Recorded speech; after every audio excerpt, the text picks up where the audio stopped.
Welcome, finally, Again, to the Independent Characters, episode 172. This episode, we are doing our show of force about Deathwatch. If you don't know what show of force is, we're basically going to break down the Deathwatch in their entirety of and answer the question of what makes this army unique and why would you play it, right? We'll answer that question too, but yeah, okay. Yeah, that's what we're going to do. Good job. And who is it? Who are you? Oh, it's Justin. Oh, hey. So Adon. I'm Hey, here how with are you? This is Carl. I'm here with Justin and Adon. I know you think maybe we were dead. We were not. Things have just been very hectic, as you will hear throughout the episode, so I won't repeat it here.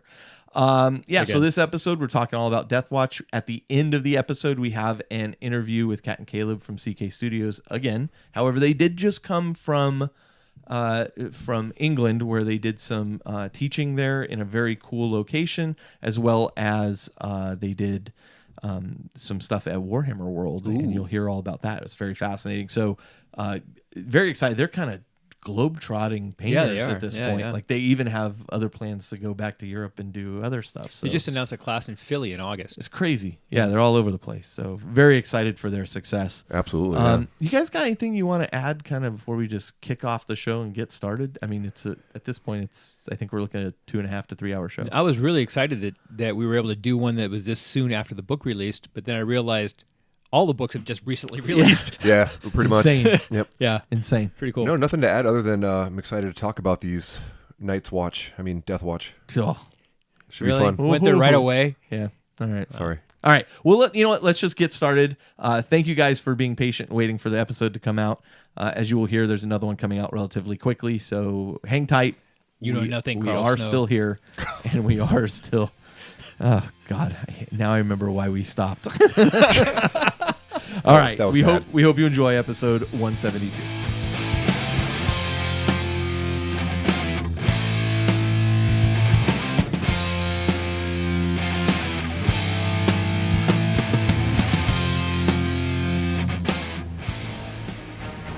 Wargamma.com, where you can get resin terrain, craters, lakes, lava pools, and objectives. Figure bases for all types of models.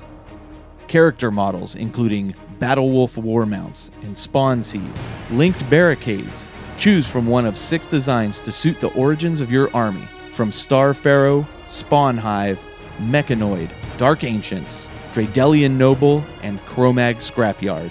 Linked barricade sets include 12 large shields, which are 2 inches wide and 4 connecting walls. Cover nearly a 30-inch line. Sets also include a matching multi-gun turret. Wargamma.com. Alternative battle miniatures. All right, so let's kick it off with a little bit of hobby progress. And I think first we're going to go with Justin. Yeah, It's been a while. Because of that first sentence, we're going to have to go back to Justin first. I was sitting there we're doing the show notes because it's been like 3 months. It you is know? It's not 3 months. 3 months. It has been Maybe 2.5 2.5? over a month. And maybe some Dark Eldar stuff here and there. We're going to reset the clock now. Yeah. But not a whole lot of 40K. So my soul has officially been stolen by Age of Sigmar lately. No, by the wedding is what has been stolen. and the wedding. Yep. I saw you down at that wedding fair trying on dresses. Hey, it's 2018, bruh. Yes, you're right. You know? You're right. It's a good point. But yeah, so I bought a big stack I went in for a pot of paint and it failed. And I ended up buying everything for the Deepkin. And I managed somehow, I have a very, very loving fiance because I should have been doing wedding stuff, but I'm like, it's okay, babe, just three more eels, just a shark. And I built all of it over the course of like 2 weeks and Nice. got it prepped. And So does this ready mean I for- get to talk about bolt action since he's talking about Age of Sigmar? Well, I'll let you talk a little bit about that. Okay, Bullet all action. Since it's been a while, we've all been very busy with things. You get a bolt action pass. Okay. Hey, at least I'm in the same company realm. I'm in the Well, that's a good G-Dubs point. realm. Well, with Shadespire. Yeah. Well, wait till Okay. I talk about my army. And it kinda 'cause crosses both. It ties in. It ties in with the Drukari, man, because I'm sitting there working on these models. Like, ooh, that would be cool on an Archon, and ooh, that bit would be cool to make a Yeah. Mandrake or an Incubi, essentially. and Carl, will you allow it? you know. It is allowed. Okay. You'll allow it. There we go. So It was yeah, such a massive purchase. It It's was allowed. actually, yeah. It was impressive. that's usually if I jump into an army, like I just put it on the credit card, and I buy it all at You once. go all in. And then, Yeah. yep. Well, I don't- especially when you're using a credit card that's not in your name, it works out great. Yeah, absolutely. Yeah. Especially Absolutely. when you find them on the street. Identity theft. Sponsored by the Independent Characters. Man, what is it with us tonight? Like before we're recording, we're all talking about how to get away with crime. Serious What's crime. going on? It's part of my new consulting business in retirement. Is that what it is? Or it's part of the IC Extremely Unbound, for all of our Grimdark. Patreon. We're getting ready for the Grimdark discussion. We're recording episode 173 from Folsom State Prison. It's okay, guys. Just get behind me. I got you covered. I know it's been a couple months since we recorded. We've been a little busy. That last appeal took a while. Okay. Anyhow, gosh. a lot of Deepkin, and yeah, it's pretty much it for hobby. But man, those models are good, and it does tie in more for Games Workshop because their CAD design is just Off the heart. off the hook, man. I mean, Just the way they go together, right? yeah, the way they go together, like there's still flash lines, but And you still have to dry fit it. actually, absolutely, Well, dry fitting absolutely is on these models. It is a time-honored It's in the piece directions. of how to It's in the assemble a Games model. Workshop You want to directions. make sure you understand how it goes together before you That's exactly glue it. right. Yeah, I get that. But eventually twice, you glue apply once. glue. Right. Is the Fit twice, glue once. Okay, I'll go with that. Okay, Yeah, two- the two's good. Measure twice, cut once. Yeah, Yeah. exactly. as long as it's not 10. The two fits come months apart, but yeah. Whatever. There's no timeline associated. Fair enough. You know what? Who am I to criticize? That's right. No, but all joking aside, like it is crucial for a lot of these models, especially when you're going to paint them in sub-assemblies, that you figure out how this thing is going to freaking go together, and Right. is it possible? Like the Well, especially like you said, for when you're painting it in sub-assembly, you don't want to paint something that's not even going to be visible. sure, and gonna then be inside. at the same time too, like sacrifices must be made at times, right? Right. As an example, I was working on the Eidolon, which is like the big avatar of The wave cloak. with the wave cloak. Yeah. And I would have loved to paint like the whole body separate from the whole cloak, but he's got two front cloak bits that that are part of that it. once you glue the body in, they go over the front, and there's a big seam Right. down the okay. side. So I'm like, how am I gonna fix that if I paint those in separately, right? So right. yeah, you got to think about it, and How did you, or like what approach do you have for that? Because I do have a model that is large. Like I want to do, I want to airbrush the cloak on a model, but like everything else I need to paint because it's in deeper first. Do I just cover that with tape and I mean, it kind of what depends is on the it? model. What Yeah. what I did in that circumstance was I actually primed the inside of the cloak black, Okay, and then I primed the back of the body black. right. That way, like you're not having to worry about getting in there, and because Right. like Adon said, if you It's all don't see hidden, it, it's it's in all shadows. kind of Yeah. hidden. And I might even do Kind of like the back of the Horus versus the Emperor diorama. Like supposedly the back of it's not painted. oh, right? interesting, yeah, I don't know how true that is. Everything I saw was painted at Warhammer World. sure. Anyway, But yeah, there's been a couple models lately. I feel like there was another one I just did where I had to do a similar thing, and I said to heck with it. I think it was like some of the Nurgle Terminators or something. They Okay. had a cloak. That's what it was. It was that push fit Nurgle Lord. Right. So I was building him, and I'm like, well, sub-assemblies would be the way to go, but I just got to at least prime it black, so at least there's shadow in there. right. And you can always go in with your airbrush, as CK Studios taught us, and do like some really quick, Just in close. yeah, in close, the undershades. I can't. Yep. The Right. word's failing me. Like just shoot some different colors in there, so it adds some interest. Right. You know, if somebody does look in there, oh, okay, there's a little. Oh, okay. They did paint there. They did a little something in there. You know, but it's just with these I complex. was going to critique it, but now I'll Yeah, let it I go. guess we're Yeah, doing the right. Golden Demon. It looked okay. Yeah, I mean, if you're doing a Golden Demon, that's a whole obviously That's a whole other level. But for tabletop, but anyhow, I digress. A lot of Age of Sigmar. Hashtag Lords and Heroes. That's me. Okay. Cool. Adon. I assembled my Badger airbrush that I finally got. I purchased it when CK Studios was in town. I'm sorry, I'm laughing. I was Lowered my chair. Your chair. I'm trying not to creak in this chair. Okay. So keep going. Anyway, so when I bought the compressor, they didn't have it. Right. And so I had to wait for it to come in. Finally came in, and then I was out of town for most of May, and then finally got a chance to assemble the airbrush and get it all put together and get everything in the right direction. Figure out how to use the pressure regulator and stuff, Yep. because my old Didn't have one. It was just always on or always off. So that was kind of cool. Got that set up, and I've got my little station ready to go. I was gonna shoot a bunch of stuff yesterday, but I got time kind of got away from me actually cleaning up the room so I could get to the station. Because anytime after a large event, my hobby room just looks like it exploded. Yeah. And I'll talk about the APOC event later, but my room was pretty exploded. Finished Outcast Dead by Graham McNeil. Finished the Magos compilation What by... did you think of Outcast Dead? I finished it. And then It's a tough read. I found it very hard to get through. Well, I did on Audible, Okay. and it was even tougher listen. Wow, really? Yeah. It wasn't. Graham, for me, can be hit or miss, and when he's hit, he's like really hits on. Yeah. And when he misses, I'm just like, oh, okay, this is hard for me, really hard. But yeah, that novel in particular just didn't work well for me. But some people really like the latter half of it. For sure. Well, I was going to say, at the end of it, I felt a lot better at the end. At the beginning, I was like, God, this is a slog. But at the end, I was actually like, okay, yeah, it's moving along here at the end. I kind of expected where it was going, I guess. Yeah. But still, it was like, oh, okay, that's pretty cool. And so I liked the way that it rounded out at the end. And how'd you like the Magos? Magos I liked a lot. It was interesting how they tied together all the different short stories. Yeah. And I liked that. Again, you kind of knew where it was going to go on some level, but the journey getting there was really enjoyable. Yeah. And I liked the interplay between him and Ravner. Yeah. And so that was pretty in the cool. short stories. Yeah. Yeah. I really liked that a lot. Yeah, see, I'd read all those short stories before. I just got the book to read literally the last half of the book. Yeah, so one of the things that was happening a little bit in the final story of the Magos is the thing that really was striking me about Outcast Dead. Everything was shrieks that was never heard by man before, visions that were never seen by anybody since or before or since in history. It's like, okay, well, if there's 30,000 years of... Listen, there's that many different kinds of shrieks, Adon. And the so, sooner you accept it... everybody's heard Carl laugh, That's right, yeah. just... But I'm just the That's level. not one of them. The level of hyperbole in Outcast Dead was what was kind of driving me I got up the wall.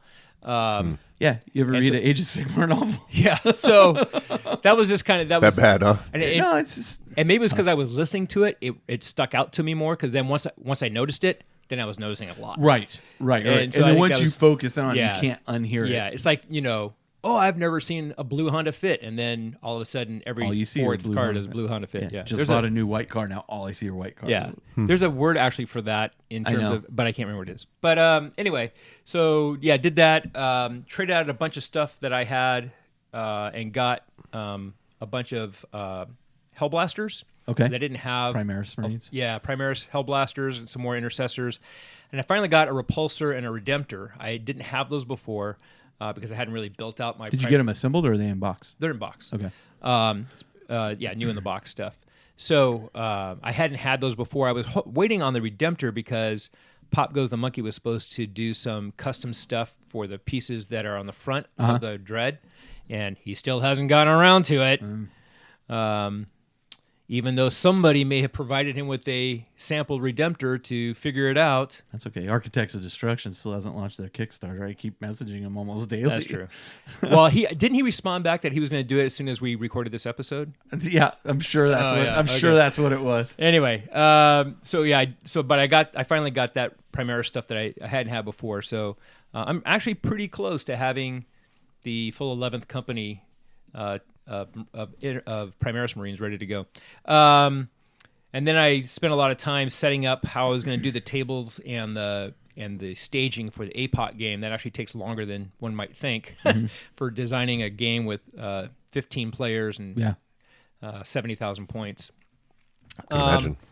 Yeah, and then signed up for LVO. Mm-hmm. Going to take a CK Studio class. Got a couple of things. I think I signed up for the Skirmish Shadespire. Which CK? You do the two? Are they doing the 201 there? Or? They're doing it's the large model class. I think they're doing different. They don't do the 101. Yeah, it's just snippets of classes because those are all 2-day courses. Right. Got it. These are just. It's snippets. not the night because I remember I was talking to them at Adepticon about the night. No. This is usually a focus on like a particular... Yeah, it's one single thing. I think it's how to quickly paint a large model or something like that. Yeah. Cool. And then did a bunch of non-40K stuff that I won't talk about here. Go ahead. So no, you can do it. It's totally fine. All right, totally fine. I bought a bunch of Daughters of Cain. Did you really? I did. Oh, cool. Yeah, Daughters of Cain. That's I couldn't help That's it. your thing. Sweet, I man. had to do it. I got a really good deal from somebody on the community page. So Good deal. yeah, I can't wait. Okay. Well, very cool. That sounds awesome. Well, speaking of Age of Sigmar, No way. no, I The mean, podcast is changing its name. my Tzeentch demons are the things that I needed to assemble are all assembled.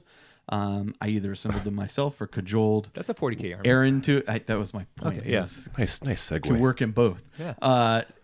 Or I cajoled Aaron to assemble some of them because I traded him a model he wanted for the assembly of some of There them. you Like go. just pink horrors and that kind of stuff. The scheming of Tuttle. I was so tired of assembling pink horrors and blue horrors. I was just like, I can't do this anymore. Even though they don't. Because every time you assemble one, you have to assemble two of the other. Yeah, right. So, so I got all that assembled. I've now primed almost everything. I have Osh primer. Osh primer. Okay. Primer. Good. Just checking. By the way, one can of Osh primer will pretty much cover an entire Tzeentch army. Just heads For up. like $3. So all that's done. I'm packing that all up. I've got all the Wargamma bases for the entire army. That thing is they've all been organized, and I'm packing all that up and shipping it off to Dave Paints. So Oh, cool. Dave Paints in the UK is They're going to fly across the pond. They're going to fly across the pond. He's going to paint that, and then I fly out there in September for work, and I'm going to Pick 'em up and- there. We'll play a game with them at Nice. Warhammer World. I'll come back. Beautiful. Yeah. Man, life's tough. Yeah. It's nice. Life is tough. So I'm very excited about it. I think the great thing about his painting style is it will accentuate and work well with what Colin has Right. done for Yep. my Thousand Sons. So those two armies, and I'll work with Dave to make sure.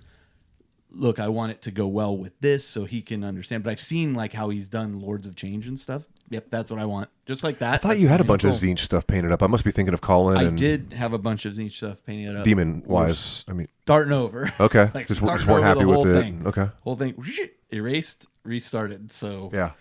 When you say erase, did you sell it off and bought new stuff? washed and cleaned up and reprimed a Oh. bunch of stuff, and then I added things here and there. So I had to do a bunch of assembly of more models so that I could bring them up to. You got to get some of those creature caster Tzeentch demons, I man. have one. I'm not a huge fan of it. Like they have the one that The first one that came out, I'm not just not a the huge not the fan Keeper of it. Secrets. Well, they have one that we were looking No, at it at not Keeper of Adepticon. Secrets. You're thinking Or Lord of Change. Lord of Change. They had one we were looking at. I looked at those at Adepticon, and I looked specifically for one that I felt would fit like the aesthetic of a Tzeentch army really well, and I could not find one that I wasn't kind of shoehorning in there, you know? Yeah. And so I just was like, forget it, you know? But fair enough. like I got that Bellicor type model, yeah. you know, from them, which I just think is incredible looking. Yep. But I couldn't find anything that would really fit the aesthetic. You see the not Angron they came out with? No. Oh, yes, I did. They had it there at Adepticon. No, it's pretty brand new. Anyhow, maybe I anyhow. don't. Anyway. Cool models, alternate. If you want something different. So, so all of that is pretty much done. I just need to prime a couple more models and assemble one Herald on a disc. So almost done there. All that's going to go out hopefully tomorrow. Cool. To Dave Paints. Nice. And then turn around. I'll pick it up, like I said, September. So Sure. pretty quick turnaround. He's super fast painter too. Yeah. But I'm excited about the whole project. So that'll be great. Sounds pretty neat. We're gonna have to do a big old game. Yeah. Once you get that back, with all the demons and all the Tzeentch and Yeah. 38 Venoms. It'd be perfect. Non 40K, I got I sent off a bunch of other models that are actually Octoon Cthulhu models for a Call of Cthulhu game that I'm running. Nice. But That's not even the same. it's company. no, it's not at all. But I'm just saying this is what I've spent my time doing. Yeah. Getting all that stuff together and shipping that off to somebody.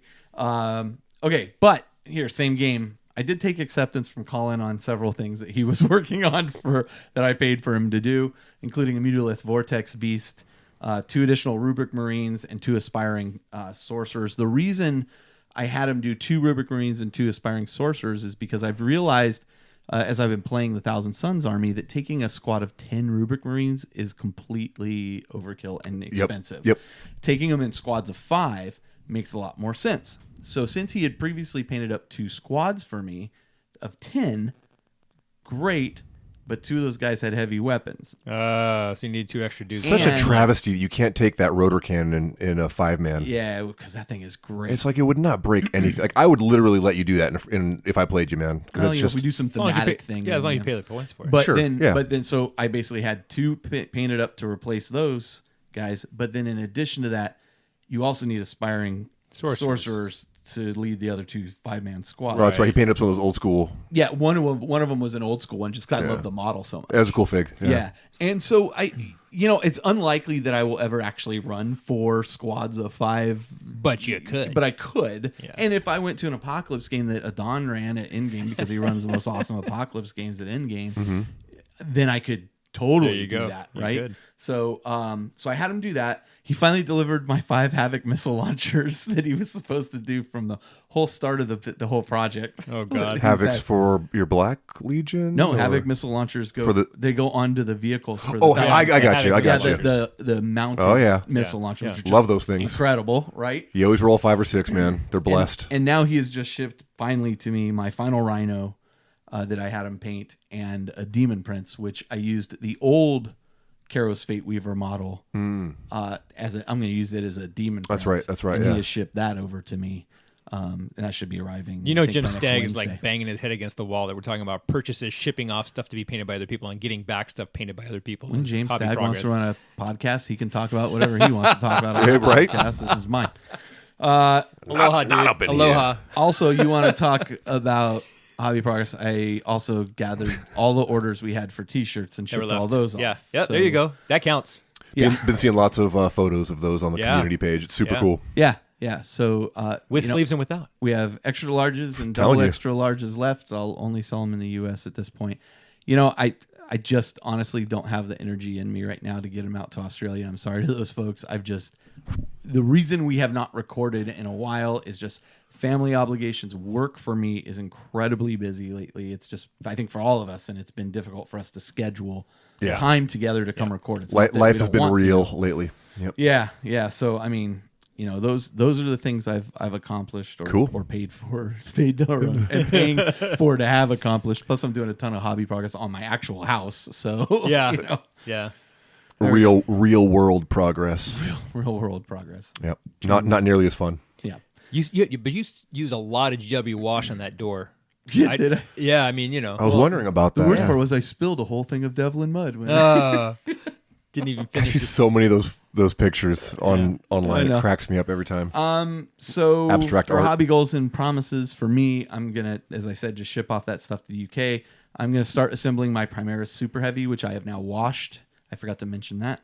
So I've got everything inventoried, washed, all that. So That's the big tank. Yep, gonna put that together. I'm still waiting for my Dragonforge bases, which I again had forgot to actually place the order, and then finally ordered in April. I'm sorry. What is the Primaris Super Heavy? That's the Astraeus. Astraeus. Oh, super heavy. right. super Okay. heavy Yep. assault Yep. tank or I'm whatever with it's you. called. Yep. Again, next time Adon runs an Apocalypse game, I will bring that guy. Bring that, a couple Thunderhawks and a Stormbird. There you go. There you go. It'll be a real Apocalypse game. And Well, you can't say this next one. I don't have to say it because I already. Oh yeah, I can say that one. You can't. It's your show. Yeah. You're right, Also it is. because on top of all that, the new Stormcast Eternal models for Age of Sigmar. Like I've never been a big fan of the Stormcast Eternals in the first thing, but these the new new ones. ones. They're sweet.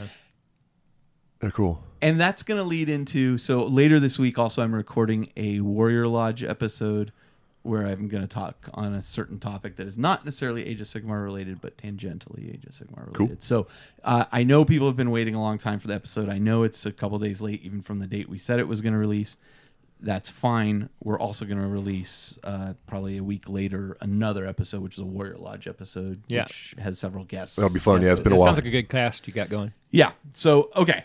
That's me. What are you going to do before the next time we record, which will likely be a month from now because we'll have one in between those Right. two. Well, and you're getting married in between. Yeah, I'm getting married in Are 2. you? I'm getting married in 2 weeks. Oh, yeah, so You should do that. Wish me luck. Yeah. What? I'm so glad you're making that commitment after having a child. I know. I know. But wish me luck. Now we'll make it permanent. Pray for me. Dude, what are you talking talking about. This is like the best thing ever. It is. It totally is. But pray for me. I'm going to be working on. For those people hearing him say this, if you've not seen a picture of Justin's they're fiancé, pretty dedicated. Justin's quite okay. Yeah. He's gonna be just fine. As long as she keeps hitting that gym. You know? Oh. Can we edit that out? No, wait. I'm leaving that in. I'm gonna clip that piece. She doesn't out. listen to the podcast. Mail I'm it to her. I'm safe. No, I am very blessed. My fiance is a lovely person inside and out, and Yes, I that is true. have a beautiful child, and life's good. Well, congratulations. Yeah, I'm just a wise guy. I'm sorry we can't go. You are literally getting married on the weekend that my kid comes back from camp. I know you guys couldn't go to my bachelor party either. I mean, we saw Obituary and went to adult clubs. It was awesome. Should have been there. Anyhow, Okay. I digress. Well, So where are you registered? Don't you dare say GW. Forge World. That's right. You can actually share your wish list with people. That's true. Oh, you should do that. Man, you should that could be make a wish list and dangerous. share it. All right, Adon, what are you gonna do? No, he has to. He does have stuff listed. No, What are you gonna- he better not do a thing. Yeah, I'm pretty much crunch mode at this point. But my goal for me, I think I was seeing Colin talk about this on the community page, and he had an IKEA cabinet set up, Yeah. Right. and he had no work in progress shots in there. Nothing that he's working on. It was all finalized, done stuff. My 5 IKEA cabinets are full of malarkey, and I need to go through them and just clean them out. Go through them, take all the work in progresses out. Yeah, only stuff that's painted goes in. Only stuff that's painted. Just kind of reorganize your them. rule? Yeah. Yeah, all right. I mean, I'm okay if stuff's tabletop. I'm okay, which almost all my stuff is because I'm totally like squirrel. Right. I'm okay with that stuff. Okay, it doesn't have to be finished. Good, because that's all I got. But I mean, I have like literally primered models in there and Yeah, just no, stuff. that's no. So I'm gonna be going through all that, taking it out, and they need a good scrub down anyways. They're full of dust and cigar ash. So I'll be taking all that stuff out, kind of inventorying. And by dust down, you just mean more Osh primer. Yeah. Yeah, pretty much. Does Osh make a canned air? Canned air. be the best canned air you ever. Cost 10 cents. Yeah. Smells like heaven. Oh God, but yeah, just and then of course Ideneth, after Yep. the wedding and all that. But All right. that's me. All right. I think. Adon. Yeah, I'm just trying to get my brain back into gear to get organized to try and do something. I keep kind of double clutching at getting stuff started and I'm going to do this thing and then I'm going to do this thing and I've got too many half-started projects and I just can't get focused on one. So I got to figure out how I'm going to get past that. Okay. All right. I think they make a pill for that, They do. and I think I need that too, Adon. Maybe we Yeah. can go talk to somebody together. Yeah. Fire up my Trello boards and my Kanban boards. That may be the I've case. got Yeah. I have so many project management Listen, I mean, I think part methods and then I just don't do of any I think of it. part of the Right. problem too is just the freaking pace that I was GW just gonna say that I can't keep up. Good God, dude. I mean, and it's like good thing after good is. thing. Can you imagine when those orcs come out? Holy God, dude. Yeah. They're I'm so glad I don't like works. And it'll be a respite for me. Yeah, thank God I don't do it. Thank God I didn't Yeah. junk by that orc army. And then like hopefully when they release the cult codex, Oh. we'll get some new stuff with Goodness. that. I mean, they're killing it. They're slaughtering it and then killing it again with Yeah. everything I wonder- they're coming out with. I wonder if it's like almost oversaturation at a certain point. Like, because, Well- like Starbucks, literally, so I read this thing, Starbucks, on average in the US, on average across the entire United States, every 2.5 miles, there's a Starbucks. And so they're literally fighting oversaturation now Yeah. to the point where, like, they're not performing as well because there's just too I don't many know. of I mean, them. I'll take it. Is Yeah, I don't know. too much? They're doing well enough. They were able to give a great bonus to their I was employees. yeah. This is true. So they're doing something right. I you know what? I hope they continue And the to stuff do that it I right. continue to see on the community page, like the video they did with Becca and Duncan, That was great. it was awesome. I mean, they're But they're that doesn't really killing it. speak to the bottom line. And my point is, at a certain point, are they producing so fast the people can't keep the bottom line supported? I don't know. I think it's a beautiful thing because it keeps everybody on their toes. Nobody, especially if you're a competitive, nobody's left wanting. nobody's left wanting. I mean, and it's gonna be the first time in the history of ever that we have all the codices, codex One edition. books out in That's a one great edition. point. Yeah. I never even I mean- thought about that, but that's Yeah. amazing. Where do you go from there? Now what do you do? But see, once- you Ninth release edition. campaign, yeah, but it won't invalidate when they No, do right. it. Will not invalidate Right, the just like books. they did with AOS too. The I think what they do is they start doing campaign things and they start doing those war zones. A lot of the more again. skirmish type games they've been doing. Can you imagine a Warzone books were 40K awesome. Shadespire? Yes. Yeah. Be rad, Necromunda. Nah, no. I mean, just Shadespire, there's so many Shadespire. things they could do. But yes. A 40K card game where Yeah, you but get all of that is done by the Forge World Studio and what do you call it? Specialist Games Group, which is all under Forge World now. So, like, I don't know about Shadespire specifically. I don't think. I think that's Games Workshop Prime. Yeah, but like all that. Oh, I see other what you're saying, stuff, like Titanicus like and- Necromunda, all that stuff is under that group, which is all under Forge World. So, what I'm saying is the main 40K line. Like, what do you do there? I want to see the war zones come back out. I want to see something like. Do you remember what was the book they had where they had 3 different types of scenarios for each army? Yeah. The Altars of War. Altars of War. Is that what it's called? Yep. Battle Zones. It's called Battle Zones. Nope. No, The book was Altar of War. Okay. There's 1 so and 2. much they could do with it, you know. Anyway, And yeah, that's stuff like that. I don't see it slowing down either. So put on your. I think my only concern is I don't want to see them add layer after layer to the rules like they did in 7th edition. Yeah. And I think they're cognizant of that. And I think so too. Yeah, they'll focus more on like the story type thing, and I don't know. We'll Yeah. see. You We can will come up see. with some great narrative scenarios and Yeah, stuff. yeah.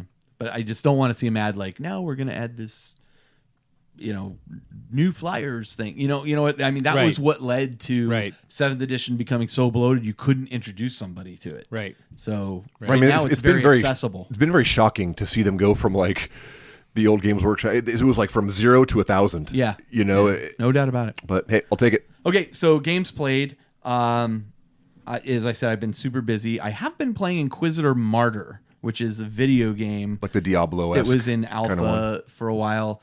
And if you played it in alpha, like your opinion of it, give it another try. Because if you played it in alpha, you've already bought it. So give it another try because now that it's in release mode, like they have smoothed out a lot. This is one of the dangers of Putting it in alpha because letting people have access to something in alpha. They don't understand that is you're still just testing stuff out.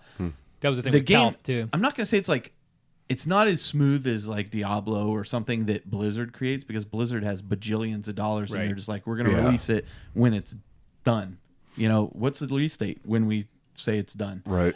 Whereas this company clearly had a release date, but I gotta tell you, like the game is super playable, super fun. A couple of us are already talking about playing online together and seeing how that works. So it's a great computer game. Hey, it's more money for Games Workshop. Yeah, You know what I mean? Those video games. They've It's had just so many video games that are bad, right? That this is one that I truly enjoy, and so I'd highly recommend if you're interested in Diablo type gameplay, this is one to play. Cool. The other thing we did was we had a going away party for Colin, and that's how long ago we recorded.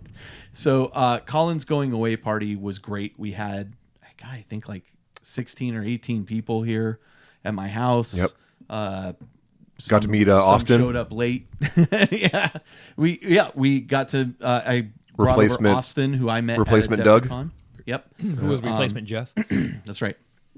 So now we have Austin, who I think fit in really well. And I have to say, of that day, the best thing I ever saw was we introduced Austin to everybody, and I jokingly said, a couple hours from now, there's going to be a test. You have to name everybody. He was like, He damn near got all of 4 or us. 5 beers in, and he got 15 out of 16 people. Nice. And He called you Chuck, right? yeah, I couldn't figure it out. I mean, it was my house and everything. But no, he really, like, it was amazing. And it wasn't like he was going around, like, talking to everybody. He just, God, I would Real fail good that memory. test so I horribly. can't remember your name. I've known after half you. I'll those people remember for your 5 face years. And I remember, until the day I die, but your name you got to tell me at least 5 times. Well, you saw at Adepticon how many people come up to us. And so, like, it's crazy. And I don't mean to be rude, but, like, people will come up and be like, oh, yeah, we met 2 years ago or last year. And I'm like, That's I'm hard. sorry, I don't remember. Yeah. It's just so many. That was impressive, and it was good to meet him, and it was a lot of Great fun. guy. A lot of fun. Super, if like fit in with the group. I knew when I met him, I was like, this guy is going to fit in great. Yep. So we hosted the party here. It was sad to see Colin go, honestly. Yep. He's become a good friend. We stay in touch. Fortunately, the internet allows you to stay in touch with Yep. people. But during that time, Colin and I got to play a team game against Aaron and Andrew. So Colin was playing his Zeech Demons. I was playing my Thousand Suns, which was Nice. awesome. That was a really fun game to watch. Aaron was playing Necrons, and Andrew was playing Dark Eldar. Right. And man, it was not looking good for us for a long time. And then it kind of came down to the last turn, and Aaron assaulted my group with like Armin in the group, and Armin like popped 3 Necron Wraiths, boop boop boop, because his weapon does 3 damage. Oh wow! So he just failed 3 saves, and it was like, there goes your race, and that swung the entire game. Yep. So that Colin could then assault like these other guys trying for our last objective, and we won the game. Like it was, we couldn't believe But it. the game looked amazing. Oh man, The table looked amazing. Yeah, half of it was all painted by Colin. Right. But yeah, super fun game. I also played a team game with Steve, who was running Necrons. Necrons? He was using. No, his... he was Space Marines, right? I think he was using Necrons. Jeez, I think he was using Necrons. Oh, he was. He was using his Necrons. So it was, again, my Thousand Sons and his Necrons against Jason and his, I want to say he was running like Grey Knights. He was doing Grey Knights. Something else. Yep. He has, I think, a mixed kind of army. Little soup. And Bryce, who was running his Primaris, Dark Angels. Primaris guys. Yep. This was a game, like it was Steve's maybe second game of 8th edition, so he was still trying to understand the rules. Yep. So like I kind of wasn't invested in the outcome from the get-go. More of a learning game for It Steve. was more of, hey, Steve, let me show you how this works. And then he'd be like, well, do you think I should do that? Or do you think I should, I don't know, throw that unit at those guys, see what happens. Like, that's the only way to learn, right? And so I think by like round 2, we were pretty much done for it. We took like a ton of fire in the first round that really took the window of our sails. So unfortunately, that was Steve's second game. So like he saw like what a beating you can take if you're not prepared for it. So hopefully that doesn't, 8th edition is very brutal. Hopefully that doesn't like very punishing. Jade his opinion of how the game was kind of going. I doubt it. He seemed to be having a good time, even though picking up his models, he was still. Hopefully, yeah. Adon, what about you? Well, I set up that Apocalypse game at Endgame, and 3,500 power level. yeah. So Goodness gracious! 15 people. Yeah. On 4 4x8 tables. We make kind of like a modified U. Yeah. So we use 2 of the 4x8 tables end to end, so it ends up being 4x16, and then make a U with a 4x8, and then on the other side of the U, so it looks almost like a U capital gamma, with an extra leg or whatever. But if you're at the other side, it looks like a U. I guess with a long tail. Yeah. So anyway, that's what Jeff used to do to me when I was talking about Kanban. Took a little snooze break. Yeah.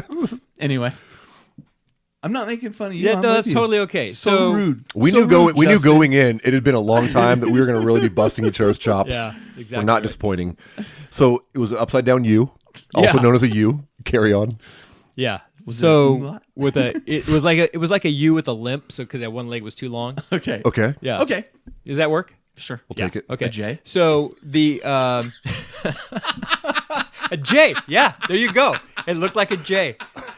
An upside down J. Okay. It's all depends I'm on your going home. perspective. Hey, while you're out of the room, Jessica, you get me something to drink. Okay, so Bring another one of those Coors Lights This back. is like you've used this configuration before, or very, very close. Yes. To it. Let me ask you this: do you find that like the person that's on the Here it comes. no, I'm serious. The person that's on the top of the U, like, do they feel like they're kind of away from everybody else? You know what I mean? Like, or No, are they... because the way we set it up, Plus it's a J. Oh, J. Sorry, the J. so at the hook of the J, bottom of the J, right? bottom of the J. No, because actually that guy, they were able to kind of strategically pick where they wanted to be in their deployment zone. So the guy who was at that part, at the short part of the J, he actually had a quote unquote Titan that he wanted to walk in towards. Oh, I saw that. It was like a trader microphone guard. stand looking thing. Yeah.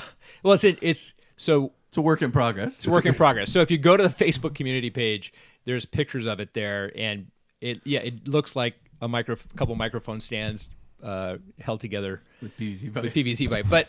But it's actually he's building a Warlord Titan by scratch, and so it's a work in progress. It's the framework of it. It's a framework of it. Yeah. So it shouldn't have been on the table yet. Is what you're Well, no, it got Duncaned. So got explain Duncaned. what that means. So we released the third of the Duncan series cards. So there's Duncan's Disappointment, Duncan's Disdain, and we released the third one, which is Duncan's Disgust.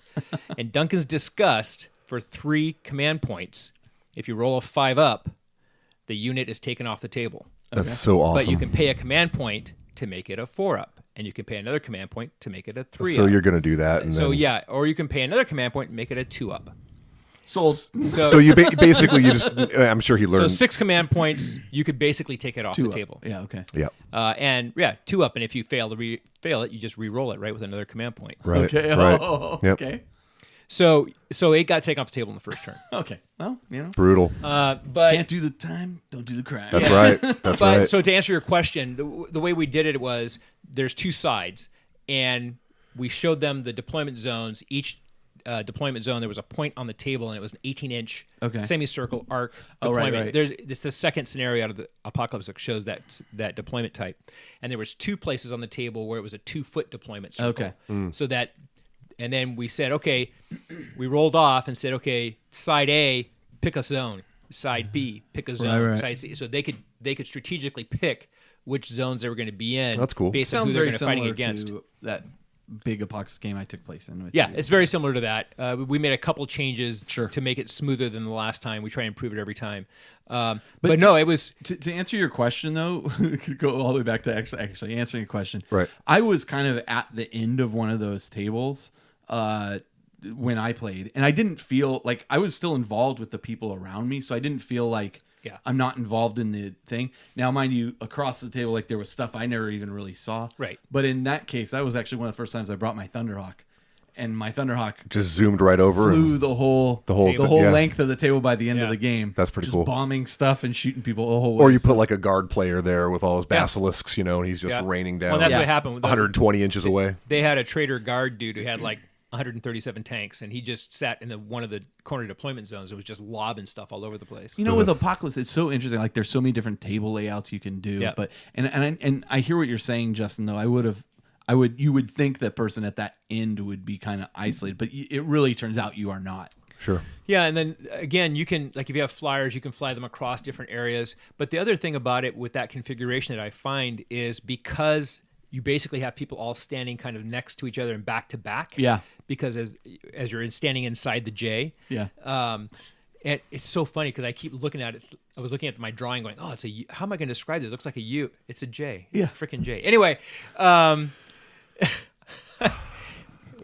So people don't feel like they're That's left why out. I run the show. That's exactly right. I know my letters. You know your letters of the alphabet. And here I was talking about, it looks like a gamma. Yeah, it's gamma. It's capital, a gamma with the squiggly line. It's a capital gamma. It's a J. So We've established. yeah, that. we've Move established. on. So 3,500 power level that we had on the table. And the way we did it was if you couldn't fit everything in your 18-inch radius circle, then on turn 1, as you moved, you could move stuff on the table from your behind it. Yeah.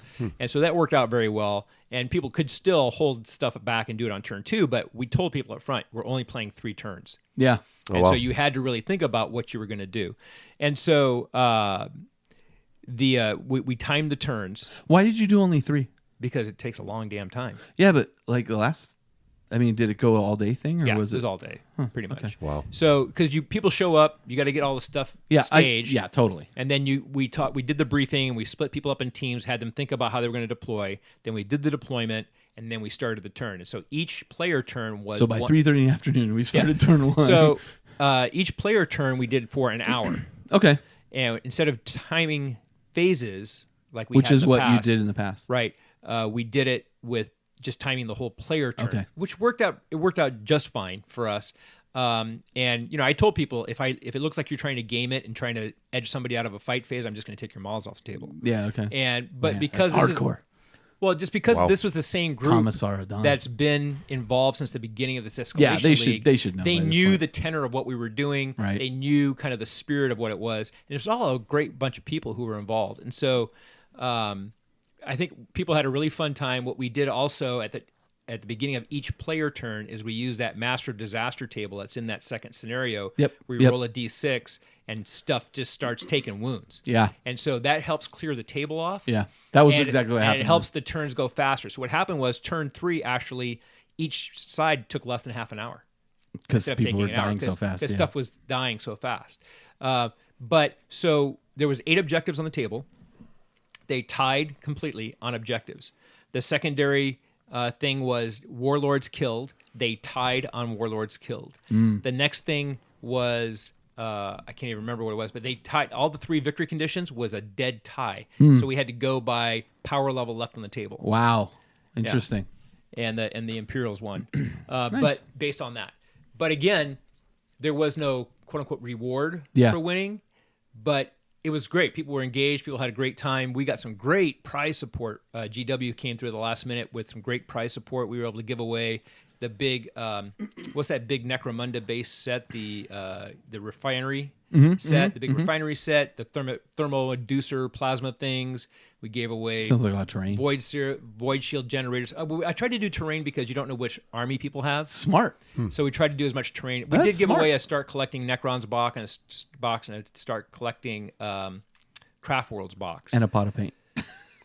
And a pot of paint, yeah. Don't forget that pot of paint. It's the most important part. So we were able to give away some really, really cool That's prizes. fantastic. Yeah, plus we had Harrison Johnson gave me a whole bunch of the Japanese Space Marines. Yeah. So I was able to give away a bunch of those. Oh, from Japan. The special release. Yep. The ones that you can only get the ones there. that come in the Rhino box. Yeah.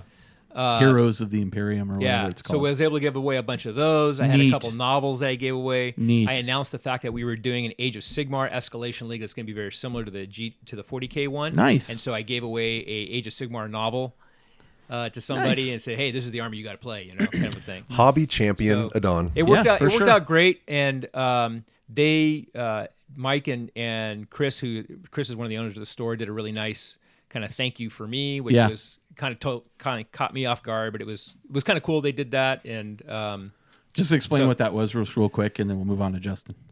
Yeah, so it was. They gave me. So John Blanche did the really iconic Sisters of Battle painting. Sister Viridian, I think is her name, and they made a model based on that Blanche. There's a special release model you could get. Right. And so they gave me one of the limited edition prints. It's number 39 out of 250. Okay. Framed with the certificate of authenticity a little bit. And then they gave me the model. And as Mike said when he was doing presenting, and since Don hates to paint, I painted it for him. And so he painted it to look, it looks dead on exact to Like the box picture. art. Yeah. Well, that's and awesome. it was That's awesome. just totally caught me off guard. It was amazing. Well, I think it's well deserved, man. I mean, you do a lot for that store and that community. That's awesome. And so it was a lot of fun. I went to 9 commencement ceremonies in 3 weeks, including people now working 2 of commenced? them. I feel very commenced. And tried Relic Blade, really cool little skirmish game, fantasy skirmish game, but that's a whole different thing. Justin. Cool. I managed to get a couple games of 40K in. I played Robert a couple times. Okay. And I think I've learned the threshold of the Drukari of kind of like how to make them kind of as competitive, but also not like a beardy army by any stretch, but like a powerful Dark Eldar army. Drukari. So hard to get. So how to used put your that. foot on the gas and take it off again? Yeah. So, that I got to kind of eat crow a little bit too because I've been using the Black Heart. Black Heart? Yeah. Throwing a blank right now. Asdrubal Vex Black Heart. Yep. I think. Been using those rules quite a bit, and they're really good. I was given some of the Splinter Mind podcast guys a hard time, like, oh no, Poison Cabal's awesome, really powerful. After you use the Black Heart, wow, it's really powerful. You realize you love rock and roll like Joan Jett? Yeah, I realized that maybe I need to repaint some Dark Eldar. But no, so I played a couple games. I played against this Tau, a 2K, and we usually play competitive. You know, he usually brings the heat. But yeah, that's just a really good list. You know, I don't think I've actually lost yet with the new Dark Eldar, Drukari. With the 3 patrol thing? Yeah, you do the 3 patrol. Yep. Yeah. So it's very to the lore. You know, I mean, I got the Homunculus Coven, and I got the Witch group, and it's not all Venom spam. It just the army has an answer for most things. You know, so I wouldn't say it's easy mode by any stretch, but it's just a powerful build. Well, I think that this also points to what GW has been trying to do: make it so that fluffy armies are actually good to play. Yeah. Yep. That was the objective. That was the whole objective. Yeah. I think they knocked it out of the park with the Drukari are just so powerful. They're still fragile. They still die to a stiff breeze, but if you use that army right, it's terrifying. And I mean, I'm sitting there like, dude, I don't know with your Primaris, because he uses primarily Primaris, Raven Guard, Yep. and Tau. And his What? Tau, I just Working together? no. I'm sorry. Those are the two armies. Oh, okay. The two factions. So he's really hurting himself. No, if he's just allying it. So his Tau, I just bum rush him, and I get into combat. Once and you're just in, you're in. Chop suey, and then his Primaris. Last time we played, he used the Forge World Flyer, I believe. It was Okay. Forge Xiphon? World. The Xiphon It fighter. was, I think he actually might have used. He uses a bunch of Forge World stuff, but he pushed a flank solid. He actually stole the initiative on me, forces my flank big time, brings down aggressors, brings down this and that, kills a few things, but my army just annihilates it all, just takes it off, and it's like, what's he going to do from that point on? So. I think he's kind of learning, and we talked about it afterwards. I'm like, dude, I really hate to go down this road, but I think you need some IG allies. Like, just you need some bodies that can hang back on objectives. Yeah, I think the Primaris are good, but every time I've seen them, they're expensive to take. Like, they're almost an elite army at that point. Yeah. And so against that, I mean, how are you going to do? Like, as soon as you start taking wounds, you're losing effectiveness so quickly. I don't know. Every time I've played, so you're Primaris, talking about using IG as chaff. Basically, take long range guns. In my opinion, like if I was going to do an Imperial Army, I hands down would at least start with an IG source at the middle, because and lore wise for me, like, it makes sense too. The Marines I view the Marines, and I tell them this like as like surgical tools, as we'll get into with this book. I think it's hard. I think Marines kind of struggle right now from what I see. I don't know. They just don't have the bodies, when you're going against like my 3 Ravagers with disintegrator cannons that are doing 2 damage apiece, rerolling 1s and 1s. It just melts. Like, cool. So Sounds fun. So again, that's the throttle, right? Like, I know that's really good. I probably won't take that, or I'll take like 1 Ravager instead of 3. Yeah, right. Yeah. So it's been a good barrier. It's good for me that you got a freaking great army, though. I mean, right? Yeah. I mean, I think that's a solid book, and it is, and it's been like wreaking havoc in tournaments too. Good. It's been doing really good. So, Harlequins, of course, just came out, so definitely be getting into that. But so we played a couple games there, and he's always a pleasure to play against, and we always have good conversations after the game of what could have happened, what could have happened, what could have been done differently. Yep. And then so my little bachelor party thing that I had, it was a 2-part first day of just debauchery and death metal, and then the second day was a barbecue, a gaming barbecue that we had at my place. So I had about 10 buddies come out for that. Oh wow, nice. There was Shadespire being played, and heck, even my brother played Shadespire. He hadn't played a Games Workshop game in forever. Yeah, and he had fun with that. Yeah, I've been playing that. It's a good game. Yeah, it's a good game. Doug asked me about it. He's like, "Oh, you like Shadespire?" I go, "I'm not good enough to like it." Like I am enjoying it's designed to be super competitive, and I'm just not built that way. Yeah, but I think as long as both players are kind of on a similar footing, which I guess goes for any game. Yeah. It does what it's designed to do. Sure. Yeah. Yep. But I managed to get another smaller. I think we did 50 power level, and I played my good buddy Dan. He came out for it, and he used my Death Guard. We threw together a little list, and he's somewhat new to the new edition of 40K. So we set up a kind of a decent little, as much as you can do with a 50 power level Nurgle list. Did you do a 4x4 table? We did a 4x4. Yeah.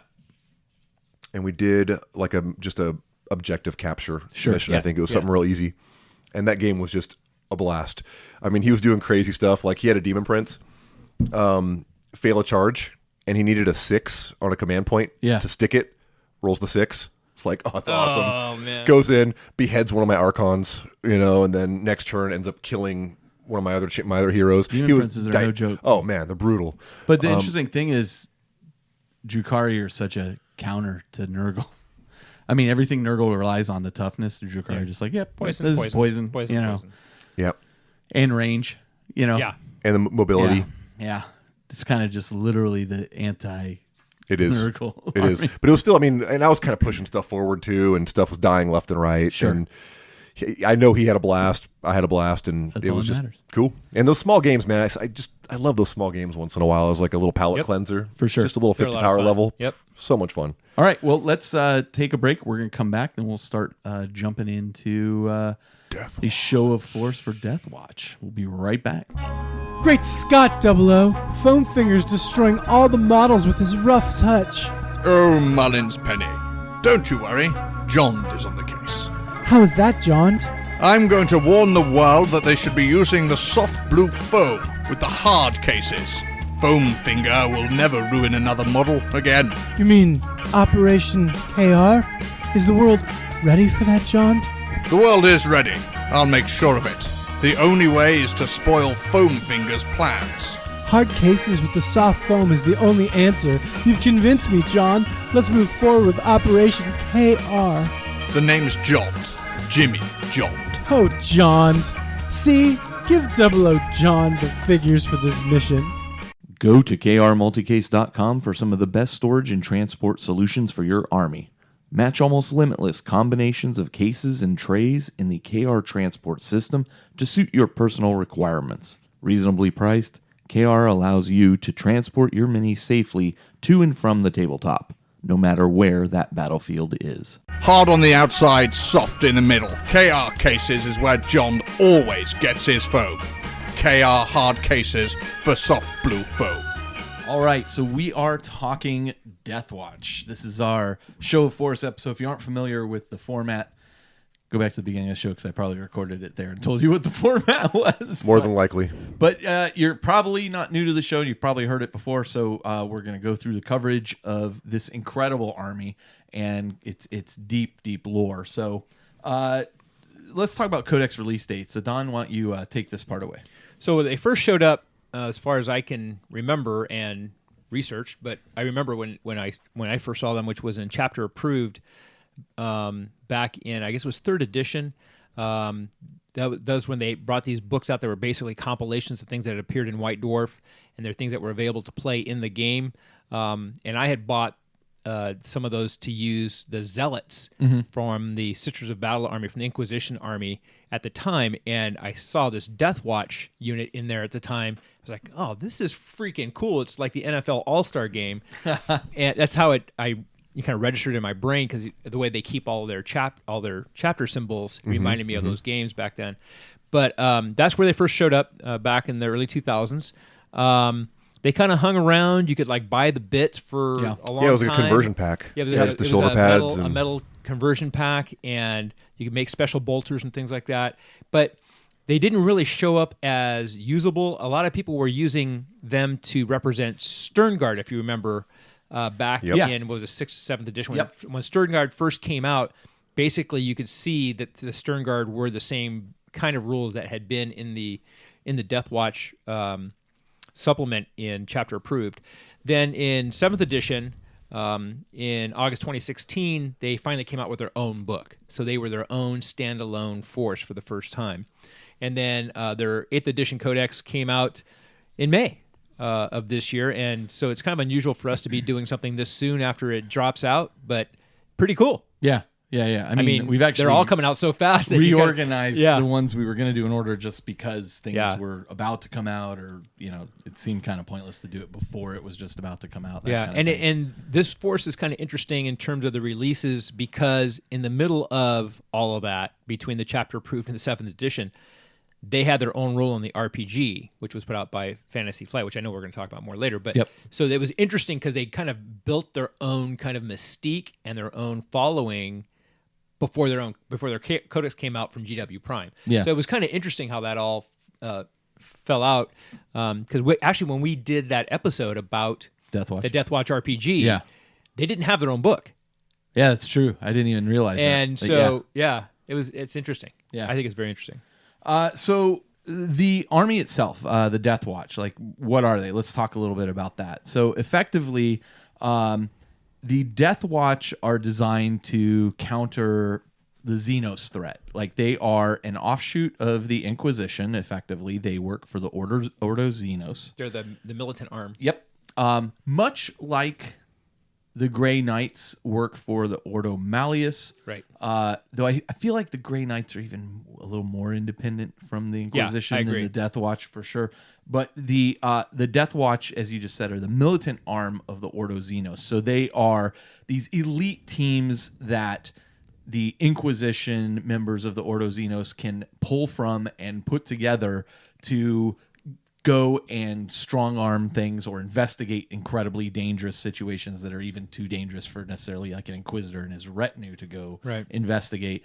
Often the missions they do are like almost certain death type missions, but they end up pulling it off because they are drawn from the various chapters. The members of the Deathwatch are drawn from various chapters. Well, they're kind of they're multifaceted. It almost feels like the old kill team. I mean, they were called Deathwatch kill teams. Right. Yes. Right. And so if you remember the old kill team rules from the original ones where you could take one dude from each different unit to make your kill team in that game. Right. Back in 4th and 5th edition, that was the same idea as these guys here. But the cool thing about it is that they go on these kind of strike forces, kind of like Delta Force or, or the SEAL teams or whatever.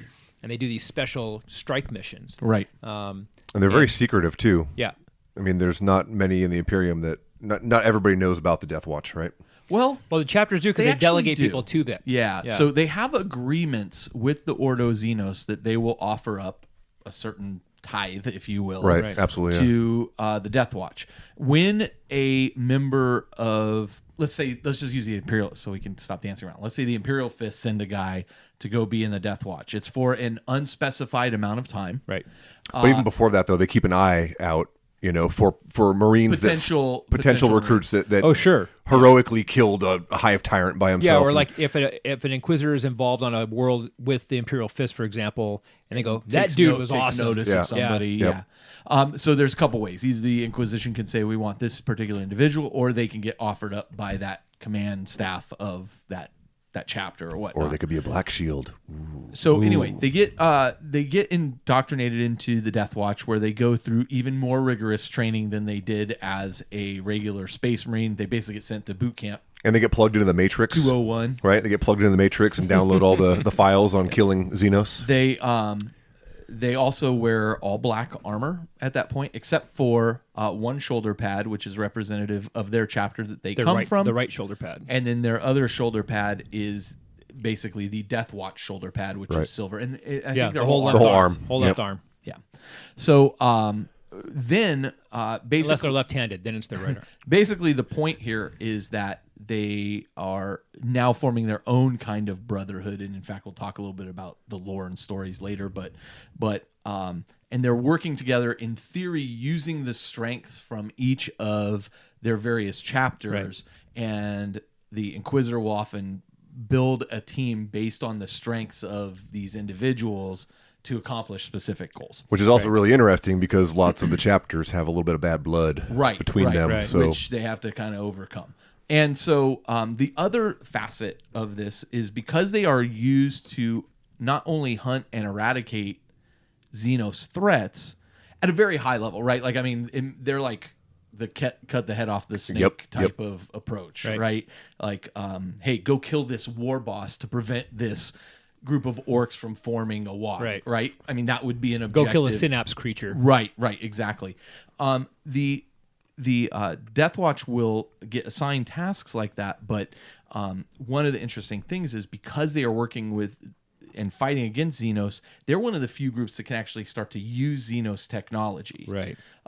Which is still sometimes eyed a little suspiciously, though, even from within their ranks. Well, sure. I mean, within the Inquisition, you're going to have even different facets of groups that are like, that's completely unheard of to, yes, we're It's like using... the fall of the Relictors to chaos. Well, it's exactly like the chaos threat, right? Like you have radical Inquisitors and Puritan Inquisitors, and radical Inquisitors would be like, well, we need to use these forces of chaos against chaos, whereas Puritans would be, these are basically the same argument made, but with Xenos tech. Exactly. So it can give them access to things that other groups don't necessarily have access to. And they not just eradicating Xenos, they also can be used to recover this kind of technology and get it to Inquisitors to study and such. But these guys are basically armed to the teeth with like the best weaponry the Imperium has to offer, though. Super tech. Super tech. Yep. Right. Even their bolt gun can fire, 14 different types of ammunition. And so you want to talk a little bit about their origin?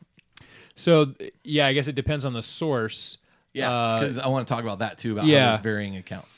But so for example, in the Beast Arises series of novels, that's where you kind of see, at least in that line of lore is where Yeah. you see the rise of the Deathwatch, and they basically come with this idea of pulling together guys from different chapters to make these multifaceted, multi-skilled teams to go out and do these strikes. And so in I Am Slaughter back in 2015 is where they really start talking about the origin of Actually, I Am Slaughter is the first book in that series. well, and that's and that- right, it's the first book in the series, but I'm saying that's where that's where the arc starts. Yeah. It was and a then- 12-volume set. Right. Like, it ran over a year. They'd release one a month. And then there's a dude from the Space Wolves who ends up being named as the first chapter master. Oh, interesting. Asper Warfist. Okay. Warfist. Okay, War A Fist. very orc-like name, actually. Yeah, But interesting. yeah, so he's like the first dude that they put in charge, and there's this kind of tension where they're not sure that the High Lords of Terror are going to approve of this amalgamation of dudes. And in the novel The Beast, in that series, I think is when they first kind of get officially anointed, where the High Lords of Terror say, okay, we're going to allow this to happen, but only if the Ordo Xenos is going to be in charge of them. They're not going to allow them to kind of be off on their own. Right. And so that's kind of in the novels. That's kind of where they talk about the origin of the Deathwatch. Okay. Now there's other stories of origin depending on where you look. Yeah. So- So the interesting point about that. So the other story has to do with the conclave of the Ordo Inquisitor, Ordo Xenos, and the Acrophon Conclave of Orphyte 4. right, and how they come to an agreement. Right, but that's out of a different source. That's out of the FFG Deathwatch core rulebook. Right, but and here was my point. I don't think you can discount that because right. all of that was done with GW's approval. Like none yeah. of that passed without GW's approval. Oh, totally. And so even the fact that like the Deathwatch RPG takes place in a specific sector, Right. that was granted kind of to FFG to extrapolate upon and that kind of thing. I mean, they had a very tight look at that. And so in my mind, much like they say with a lot of the Black Library books, well, this is an account of what occurred. Right. It may not be exactly what occurred. Well, it's just like the Forge World books where they talk about these are the one group of historians' account of this thing, right? It's just Right. like Prospero Burns and Thousand Suns are two different views of the same battle. Yeah. Right. Yeah. And so I think that if you look at this, you could say, well, one or both of these things may be true or none of them may be true. Yeah. But, it's the kind of thing that two historians would be having drinks in a bar going, it was like this. No, it was like that. And I mean, the fact is, I think this takes place, I can't remember when The Beast Arises takes place. It's like the 36,000, in that 36K, or whatever, whenever that M36. takes place. Yeah. And, I mean, as we've seen even now, like the records and everything that are totally lost to time. I mean, nobody knows the true stories anymore. And everything gets conflated, yeah. Yeah. I mean, I think it's from that perspective, it makes for a very interesting concept, like as an army. It's just so different from the other Space Marine chapters. Yeah. The way it's all structured and organized. And I will say I've never felt like it fits right. This is my personal take on it. But I've never felt like it fits right as an army, like as a full-on army. See, I think it does because 40K is not really a grand scale. Like it's not like you're playing like a game of Epic, right? Where you have like, if you look at the lore for Deathwatch, there isn't that many of them, plain and simple. But well, there's actually quite a few, but there's not as many as there are chapters of Marines. Yeah, for sure. From each watch company, yeah. But 40K at its even a 2,000 point game or whatever is kind of still a skirmish game for the most part. Yeah, but for me it feels a squad level game. Yeah, for me it feels though like these are the guys that operate as a small elite team. I agree. It's like here's a perfect example. The U.S. Army Navy SEALs don't go to war. U.S. Navy SEALs don't go to war. Or excuse me, did I say U.S. Army? Yeah. U.S. Navy SEAls. Sorry, so the U.S. Army rolled off my tongue. So I know you're the joking. U.S. Navy SEAls. Don't go to war as the Navy SEAls. Right. You see them more as special forces, the basically. That's how I special look at these forces guys, yep. don't really go to war as the special forces. A small unit goes in, trains insurgents, does whatever, completes a mission. Yep. But it's never like, well, we're gonna we're going to unleash all the Navy SEALs on you. You know? Right, no. And so to me, I mean, it just doesn't feel like when you see them as an army, you're like, That's are why they an I army? really preferred when they were a unit that you could add to your army. Yeah. And I wish that they had just basically said the Stern Guard are the Deathwatch and just used that, Yeah, just I like could that see Legion, that. like Legion of the Damned or something like that. It's a force you can Yeah. add to your army. I liked it better that way. I agree with you. Spoiler alert, Carl. You're probably that's probably the way they're best used, anyways, in the game. So we'll get to that. Okay. Anyway, I mean, just so when you talk about fielding an army, like it makes sense to me when you field a Space Marine army. Right. It makes sense to me when you field an Eldar army. It doesn't make a lot of sense to me when you're like, why would you take all these disparate guys and then make them an army? You Right. know, Why wouldn't you just call in the chapter? yeah, why wouldn't you? Yeah, right. I mean, I could see where you have these cases where it's like, well, only the Deathwatch happens to be nearby, or their watch station comes under attack, or Well, on you some know, level, it's kind of how I feel about the Grey Knights. yeah, Because And me with the Harlequins to an yeah, extent too. exactly. Yep. Yeah, I see them as strike teams. I see them as smaller forces that are, yes, in some of the novels you see the Grey Knights rolling out in force, but I see it more as a strike team, just like the Harlequins. You see them kind of showing up in Small blips here or packs, there, yeah. right? kind of going. Looking at the other side of that argument, like you raise an interesting point because, for example, in the Emperor's Gift by Yep. ADB, you see the Grey Knights in force come down to deal with a demon infestation on a planet. Right. Okay. So if you're looking at it from that perspective, I guess you could say, well, there's this much. I could see a situation where you're like, there's this much larger Xenos threat, but we're going to use these specialized units in a very specific way to deal with this threat. Yeah, But it goes just- against the lore because the whole lore is we're going to send in this strike team to do this specialized assassination mission, to do this specialized Whatever. sabotage mission or Yeah, whatever, yeah. and it doesn't really fit with the idea of fielding a whole army of them, at least to me. No, And- I and- think you're right. I think I'm on the same page as you. Yeah. In that case, and I'm trying to find like situations where it would work for me thematically, but it just kind of doesn't feel right. Here's a situation that works. We have the Cicatrix Maledictum that's ripped the Imperium in half. And a lot of times, these guys might not be fighting battles they want to fight or as strategically as they want to. This is a valid So, I mean, as we'll get more into, No, I that's mean, a valid point. Rabute Guilliman, like he's given like how many Primaris Marines? Like just take these. No choice, they're yours. You know, you guys need them. Yeah. You're stretched so thin. So Oh, that's an interesting. not everything is quite like as strategic That's as an these interesting guys. point. I would say it would be the odd situation where the like entire mobilization of a Deathwatch chapter would be brought out, or maybe they specialize in dealing with Tyranid threat, so they're sent out to deal with the Tyranid threat. But it just doesn't feel. Well, I mean, it just as doesn't opposed sit to, right with but as me. Fair opposed to enough, like the Ultramarines, where they're basically overseeing the security of an entire sector or Right, entire right. system, right? And where the Deathwatch, they're smaller, a smaller, more Yeah. surgical force. Yeah. Well, okay. Yeah, I mean, you have that, So I that think same we've- thing sprinkled all throughout many armies in 40K, right? Fair enough. Like an entire army of aspect warriors. That doesn't really work too. Lore, Fair enough. Yeah. But is there times where it happens? Harlequins? The Harlequins are another case where I'm like, really? Yep. Like the Harlequins all go to war? Like, I don't know. That's what Justin was just saying. Yeah. yeah, no, that's what I'm Yeah. agreeing, but I'm calling out a specific group. But people, I think Games Workshop realizes that people love to do themed and this armies. this is you know? really the Yeah. point.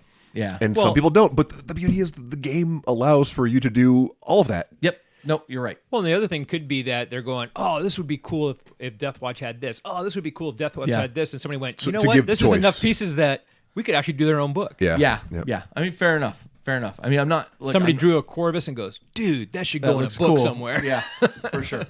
So anyway, just my take on it. Mm-hmm, But I mean, as an army and as a force, I find them incredibly interesting, and of course they are because they're very secretive. Like anytime you're not telling us stuff, we're like, ooh, we want to know what's in there. Right. For example, one of the RPG books in particular talks about this particular chamber that's locked away in one of the Deathwatch fortresses and all this stuff. And it's like they tell you like all these secrets about how the guys train and the equipment they use But and they all this won't stuff. tell you what's in They that. won't tell you what's in that thing. I'm like, oh, I want to really know what's in that thing, And the other thing I would say is in 40K in general, like I'll say I want to know what's in that thing, but I kind of don't really want to know what's in that thing. And some of the writers talk about if you this, answer though. everything. Right. That's what some of the writers talk about, that if you answer a question that people have been asking for 20 years, half the people are going to like the answer and half the people aren't. If you're lucky. Right? And so you can't win for losing, right? Yeah.